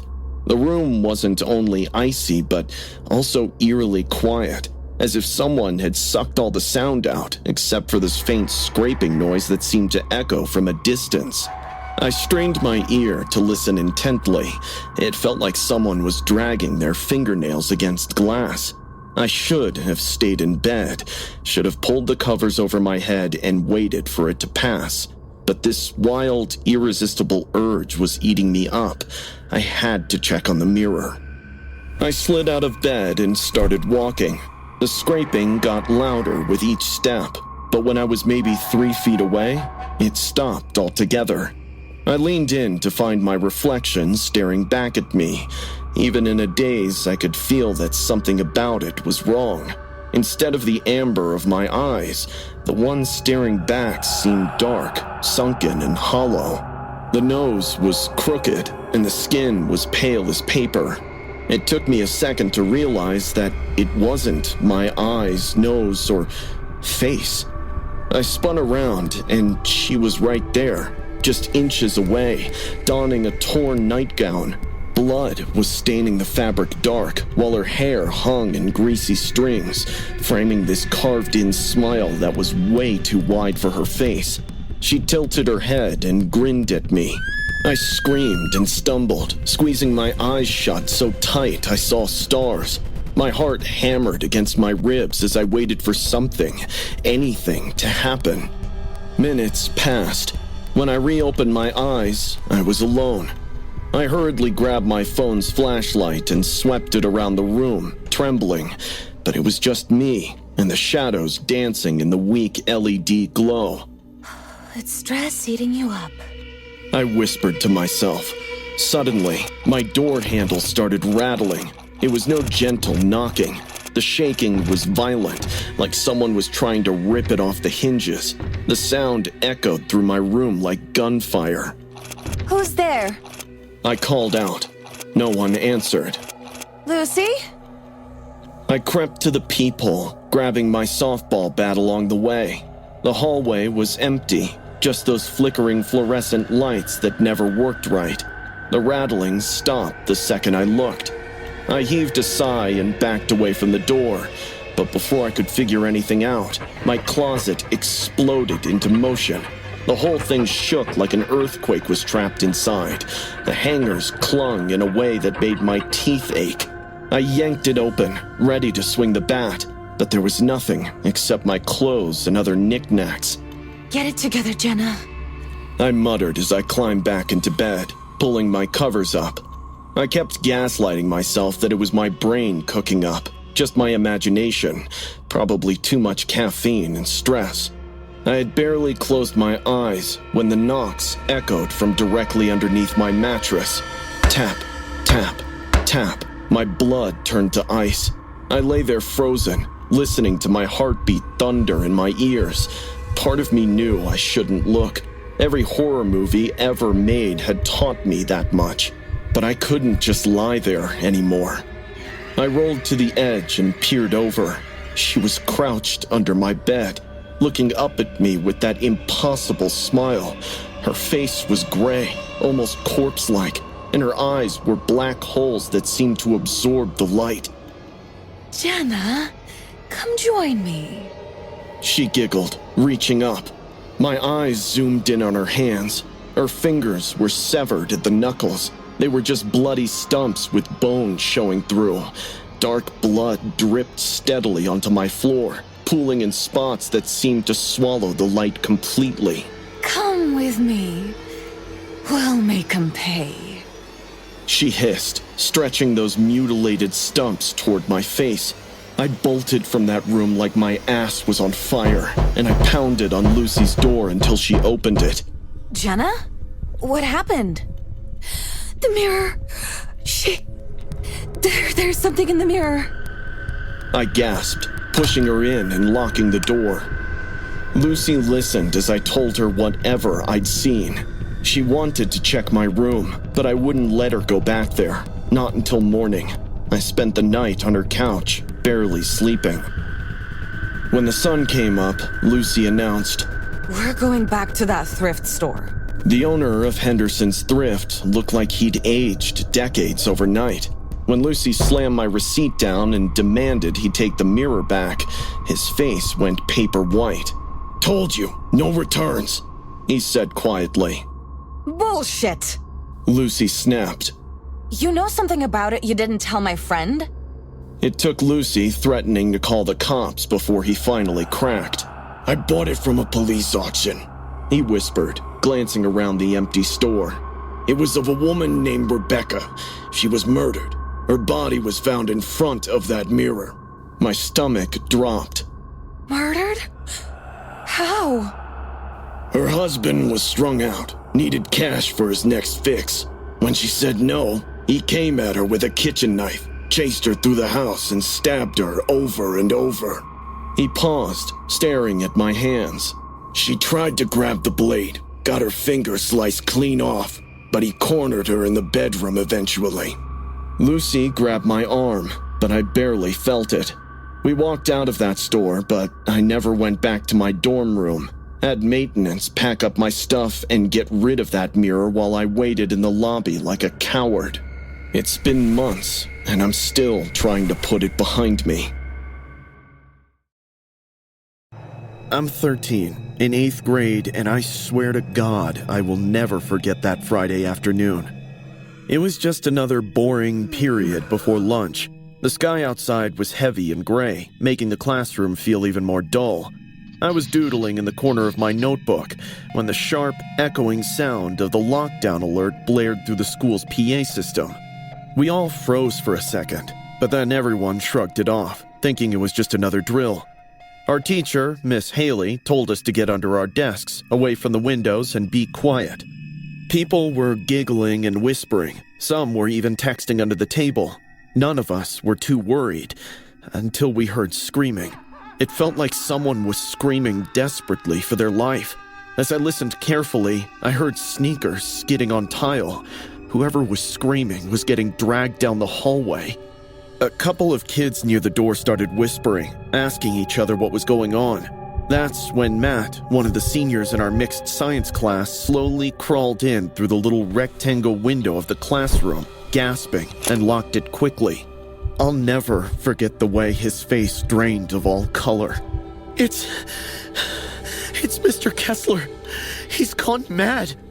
Mr. Kessler was our biology teacher. Everyone loved him. He was the cool teacher. He told stories, made stupid science jokes, and even let us eat in class sometimes. But who Matt described didn't sound like Mr. Kessler at all. He's dragging Jake down the hall. He has a knife. There's blood. His lab coat's covered in it.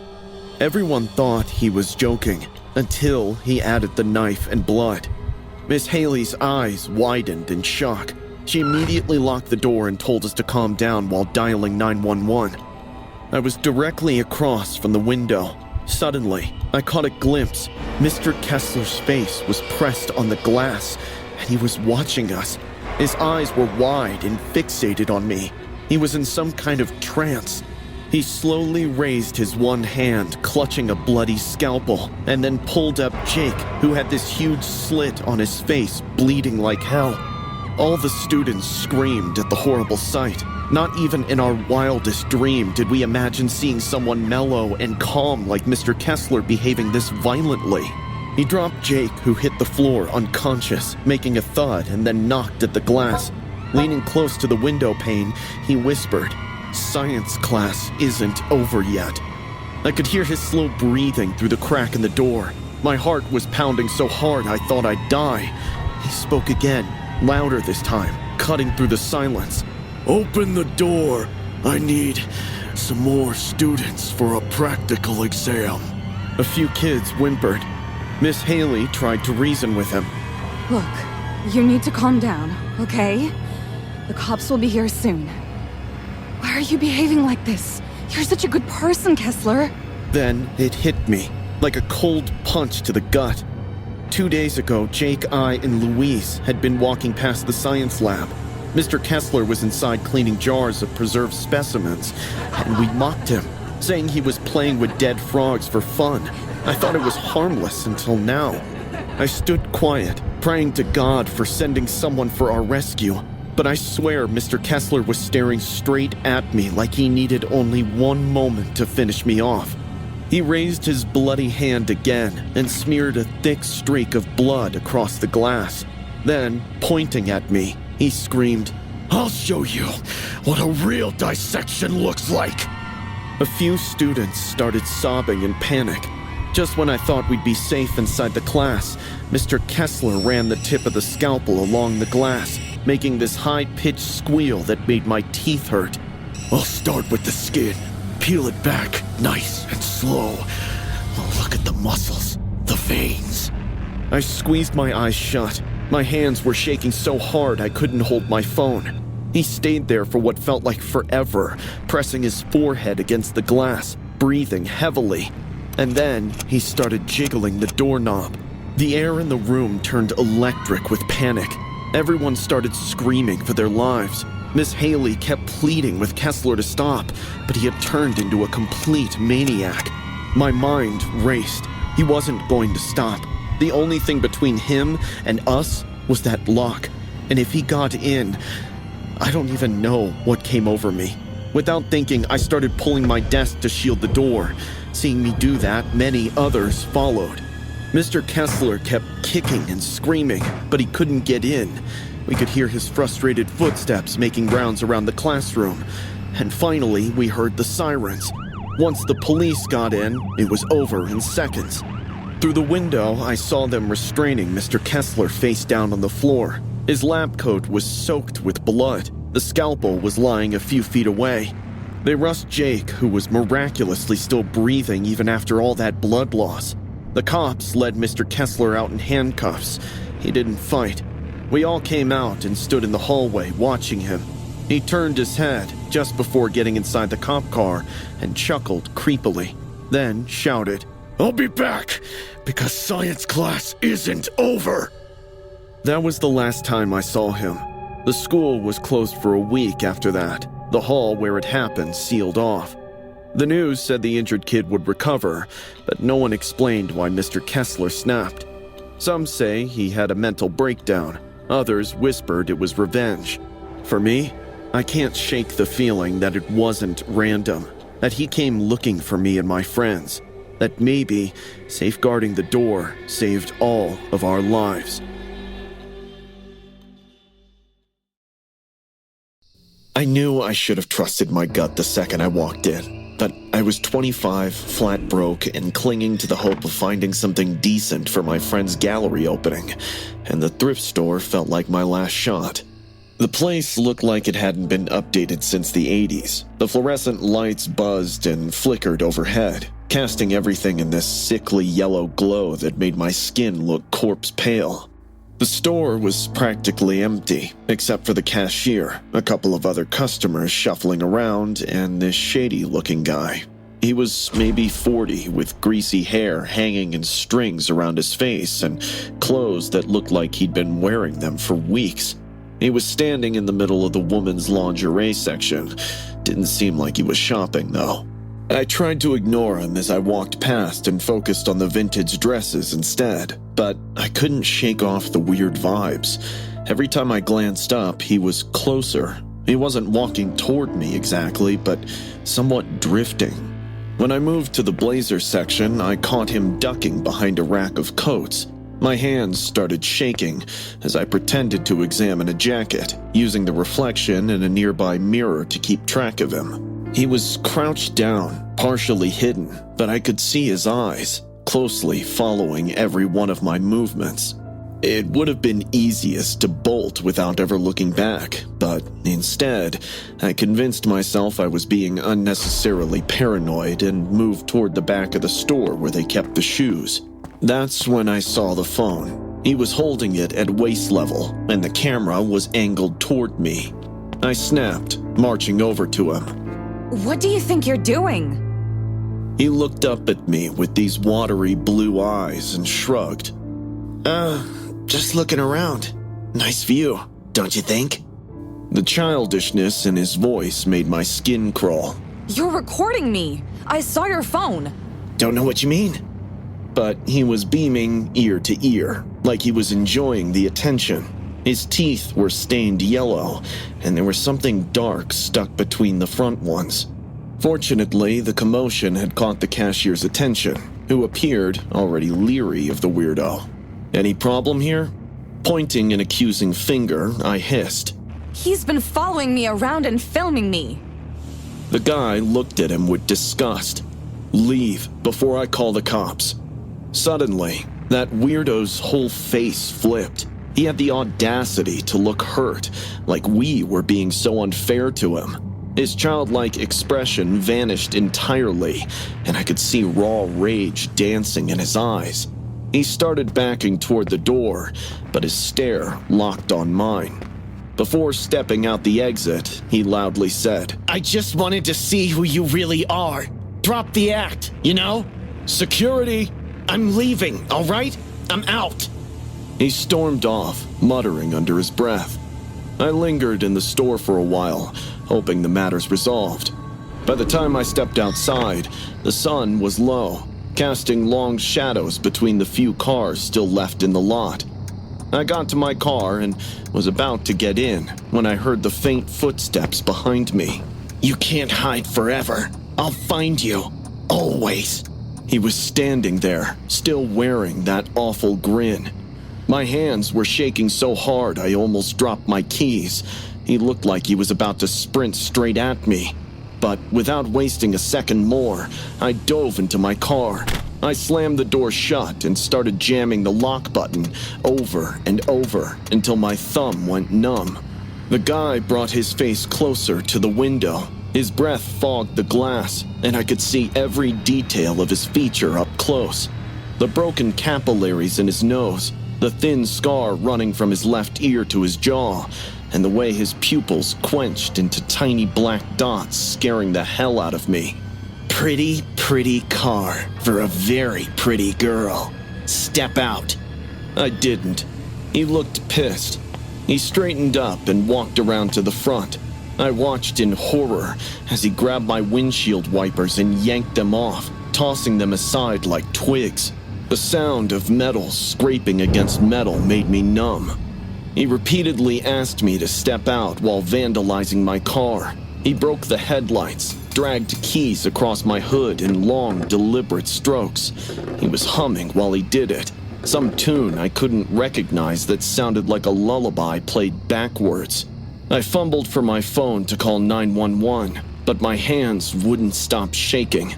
The screen kept slipping from my fingers. He picked up a rock from the edge of the parking lot and held it up so I could see it. He lightly pecked at it before he hurled it at my windshield. The cracks started at the corner and spread like a spider web, distorting everything beyond the glass. But it was his laugh that really broke me. Not angry or frustrated, just delighted, like he was a kid who just figured out how to make the perfect paper airplane. He spat on my window, a thick glob that slowly slid down the glass, and then he ran away. Not fast or panicked, just trotting away like he was late for dinner. I sat in that parking lot for minutes, sobbing and shaking, before I could gather enough strength to drive home. The police took my statement, but they said without witnesses or security cameras, there wasn't much they could do. They'd keep an eye out and file a report. That was weeks ago. I haven't been back to that part of town since, but I know he's still out there. I know because sometimes when I'm walking to my car after work, I hear that humming. And sometimes when I check my rearview mirror, I swear I see a figure ducking behind the cars. I don't talk about this night. Not to my fiancé, not to my therapist, not even to Usher, who dragged me into that hellhole to begin with. I'm only writing it now because maybe someone else will read it and know to turn back if they ever see a red door in an alleyway glowing under a single flickering bulb. It was 3 nights before my wedding. Usher, my best friend since middle school, wouldn't shut up about one last wild night before I signed my soul away, as he put it.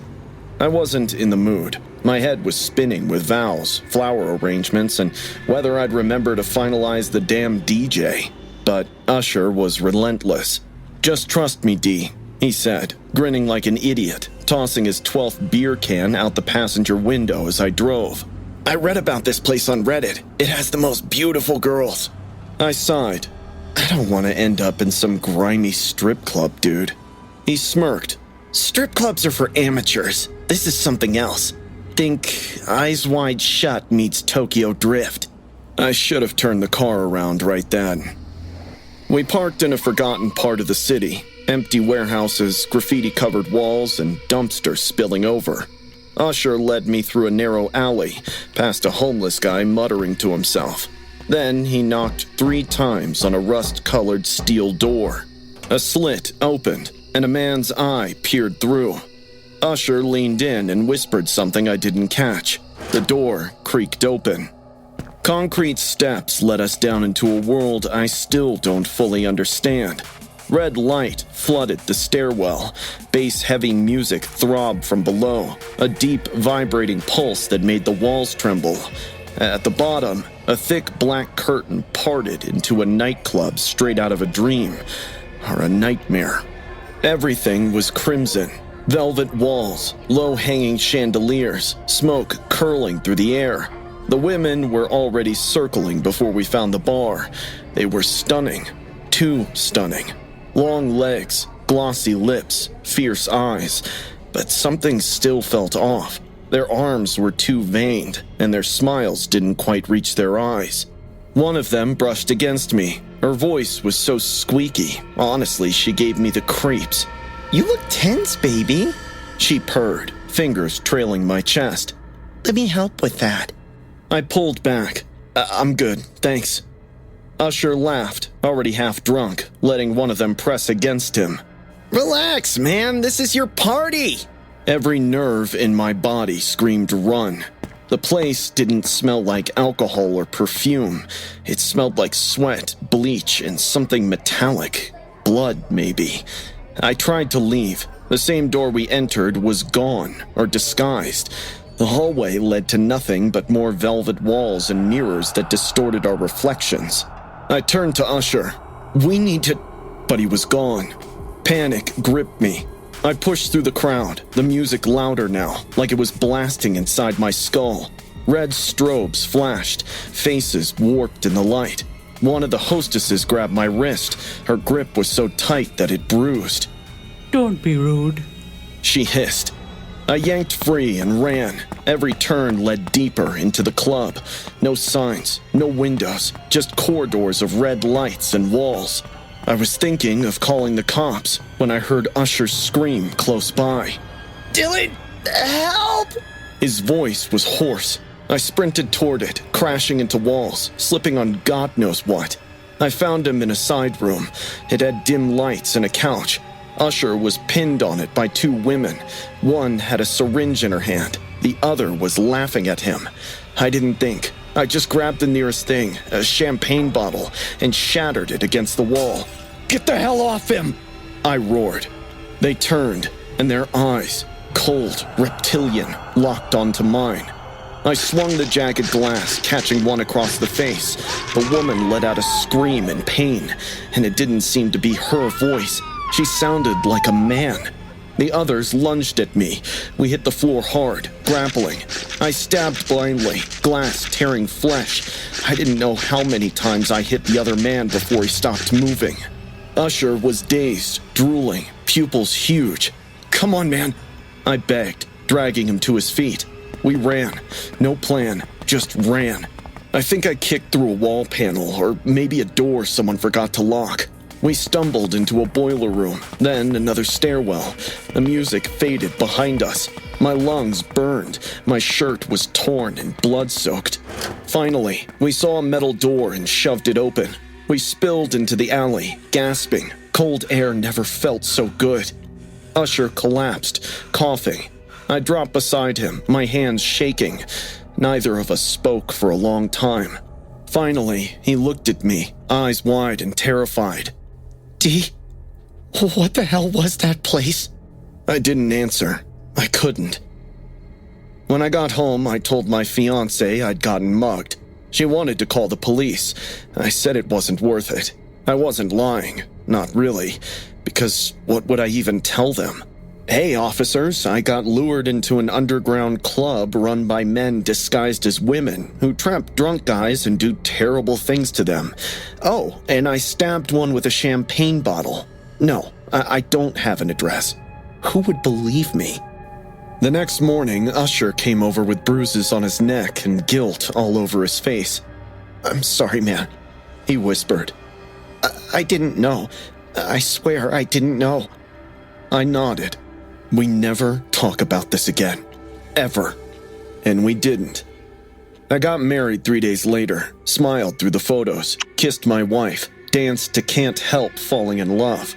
But every now and then, when I hear bass in the distance, feel red light behind my eyelids, or pass a dark alley with a steel door, I wonder if someone else is being pulled down those steps, and whether they'll make it out.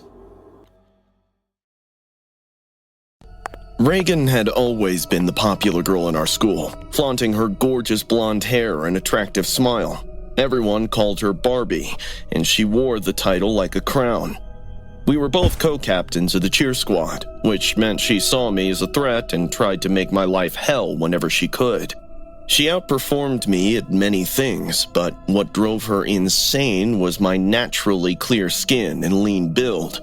Something she couldn't get without spending a ton of money. So, when she disappeared for 2 weeks over winter break, the rumors started right away. Barbie Reagan had gotten plastic surgery, and the results were going to blow everyone's minds. But when Reagan stepped into homeroom that morning, she looked like she was trying to disappear, with those massive sunglasses taking up half her face, a medical mask covering her nose and mouth, and her blonde hair swept forward. She moved all stiff and awkward, like she was sore all over. Things spiraled when one of the teachers told her to take off her glasses and mask. Reagan's whole body went rigid. She said she had a doctor's note, but when the teachers asked to show her the note, she sat confused. Reagan was fumbling in her bag when another student, Tyler, burst out laughing from the back. He made fun of her in front of the entire class. Reagan just stood there frozen. Even with those huge sunglasses on, I could tell she was freaking out. By lunch, everyone was calling her Botched Barbie. Someone had made a TikTok comparing her old cheer photos to pictures of botched plastic surgeries.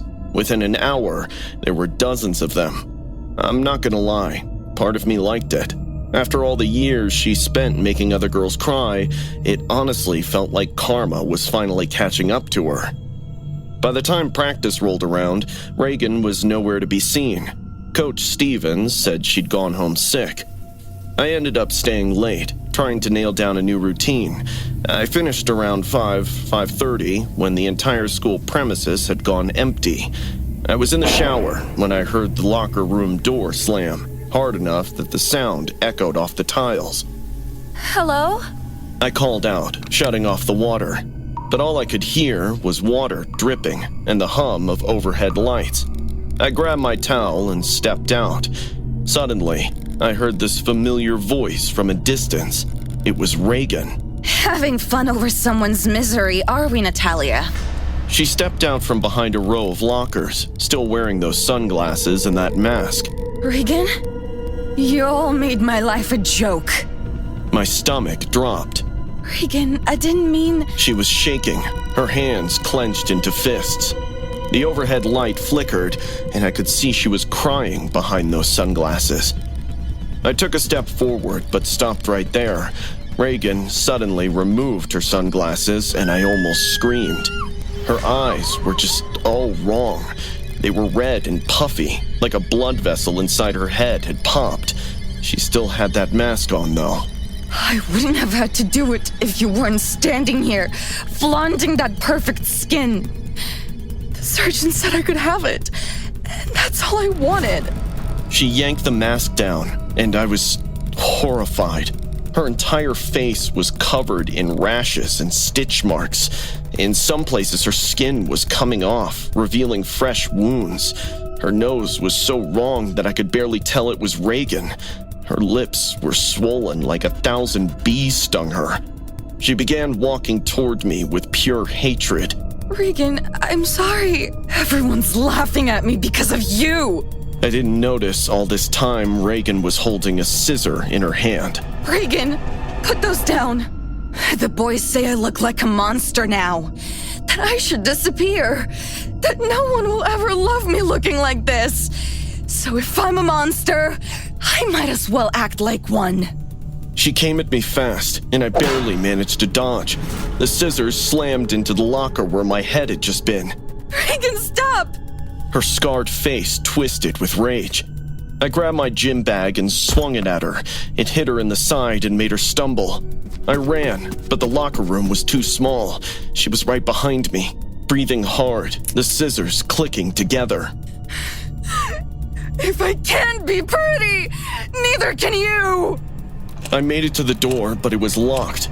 She grabbed my hair and yanked me backward. She dragged me down, and I saw the scissors coming up, aimed at my face. I threw my arm up, and the blade went straight through my forearm. I felt it slice through my skin and muscle as the warm blood poured out fast. When the pain hit, I screamed, but I needed to get away before she killed me. I elbowed her in the eye, and she fell to the ground in pain. I didn't wait. I ran, leaving a trail of blood behind me. Coach Stevens found me in the hallway, sobbing and bleeding everywhere, and called 911. Cops showed up with the paramedics. They found Reg, and still in the locker room, sitting on the floor with those scissors in her lap, rocking back and forth and whispering to herself about being pretty. I'm here at the hospital now, waiting for them to finish stitching up my arm. The doctor said I was lucky. Another inch and she would have hit an artery. It took 23 stitches. The cops said Reagan is being taken to a psychiatric hospital. Her lawyers will probably claim she had a psychotic break from the bullying and botched surgeries. Maybe she wasn't in her right mind, but I know it wasn't just her to blame. We too made fun of her without thinking how that would affect her. I just hope she gets the help she needs. And to those who think plastic surgery is the way to be the better version of yourself, just think it through. Because there are so many fraud surgeons who ruin lives of people in the name of making them beautiful. It was Kara's idea to rent the Airbnb for my bachelorette trip. Rustic, private, spooky in a fun way. She said, flipping her phone around to show me the cottage. She wasn't wrong. Whitewashed walls, creaky floorboards, surrounded by mountains. Total silence, no cell service, a fireplace and a clawfoot tub. The perfect place to pop champagne and make stupid toasts. Jess brought the booze. Leela brought the matching robes. Kara made everyone party favors with mini candles and hangover kits. I brought nothing but nerves and a full heart. They were my best friends, my girls. I'd known Leela since college, Jess since high school, and Kara was my maid of honor, my future sister-in-law. She and Nate, my fiancé, had grown up like twins. If I could go back and stop us from lighting those candles, I would. But curiosity mixed with alcohol makes people stupid, and we were idiotic. We found the photo in the hallway upstairs, tucked behind a dusty vase on a shelf, black and white, faded. A girl, maybe 16 or 17, staring dead on at the camera, no smile. Beneath the frame, a tiny plaque read, Emily Reese, 1974 to 1991. Taken too soon, forever watching over the home she loved. Jess was the one who said it first. We should invite her to the party. I laughed. Invite a ghost? Come on, Mia. It's your last night of freedom. Let's get weird. We turned off the lights. Only the fireplace and the candles showered light. Leela was already arranging chairs on the coffee table. Kara rolled her eyes but played along. Jess grabbed an empty wine glass and flipped it upside down in the middle. Spirit board style. Everyone, put a finger on the glass. She said. We giggled like idiots. The wine dulled everything. Fear, judgment, and sanity. Emily? Jess began, her voice slow and theatrical. If you're here, come party with us. Nothing happened at first. I giggled, saying we were being so stupid, but Jess shushed me and told everyone to concentrate. We stayed like that for maybe 10 minutes, just staring at the flickering candlelight and our heavy breathing. Jess continued saying, Emily? We're inviting you to join us. Come, Emily. Then suddenly, the glass moved. We all jerked our hands away. Who pushed it? Leela asked. No one answered. The glass kept sliding, slow and deliberate. Across the wooden table, it spelled B-R-I-D-E. We all looked at each other. That's you. Kara whispered to me. That's when Jess went still, completely still. Jess? Leela poked her shoulder. She didn't blink. Then, snap! Her head jerked sideways so hard we all flinched.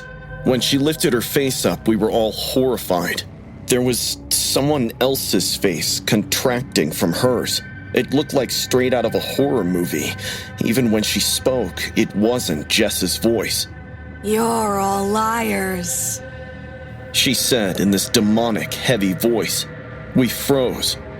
Okay, Jess, cut the crap. Kara said. But Jess just started laughing. Her eyes rolled back. Her head was tilted at an impossible angle. Her voice was half whisper, half growl. Let's play a game. Secrets. Jess, this isn't funny. I said, but she was unbothered. Suddenly, she pointed at Leela. You stole money from the bride's wallet last spring. Told her it fell out in the car. Liar. Liar. Leela went pale. What the hell? How do you... Jess pointed again. Kara tried on the dress when Mia was out. Oh, she twirled in it, looked in the mirror, said she wore it better. Kara's jaw clenched. You're drunk. Stop this madness. Leela got up to turn on the lights when Jess, or whoever it was, screamed. Dear bride, do you know your best friend Lyra slept with your groom the night you were away? You can ask Kara. The room exploded. I stood up so fast I knocked over a candle. Kara snapped. You're making this up. You know, Jess, she lies when she's drinking. But Jess leaned forward, smiling like a possessed doll. The face in her face was trying so bad to come out, but it couldn't. She looked right into my eyes and whispered, Remember the scar on your groom's thigh? Lyra kissed it. Kara gasped. I couldn't breathe. You're insane. Leela said, but her face was white. She's faking it. Jess cackled, crawling backward, limbs jerking in ways they shouldn't. She smiles at you. She stabs you in the back. I snapped. I threw my wine glass. Are these all true? Kara didn't answer. Leela was hiding her face in her palm, but the trauma didn't end there. Jess got up, walked to the wall, and started banging her head on the hard concrete. She was laughing and hitting her head like a maniac. Blood was staining the wall, but she didn't stop. We all tried to pull her away, but she was stronger than all of us. Leela turned on the lights, and Jess fainted on the floor. We called 911. When they pulled her out, Jess's body was stiff. Kara and Leela couldn't even look at me in the eyes. We never spoke again after that. Kara flew home the next day and blocked us all. Leela tried to explain and left voicemails I never answered. I would rather not hear her say the words. I could see it in her face that night. 2 days later, I canceled the wedding. My ex-fiancé Nate begged me, swore nothing happened. He said Leela was like a sister to him, but he couldn't explain how Jess, possessed or not, knew about that scar. I left him standing in the rain with the ring in his hand. Sometimes I still see Jess. She's fine now, physically, but she won't talk about that night. She says she remembers nothing after the seance. The doctors said it was dissociative fugue, brought on by stress and alcohol. But I know better. Because of the farmhouse, it's off Airbnb now. The listing disappeared 2 days after we left.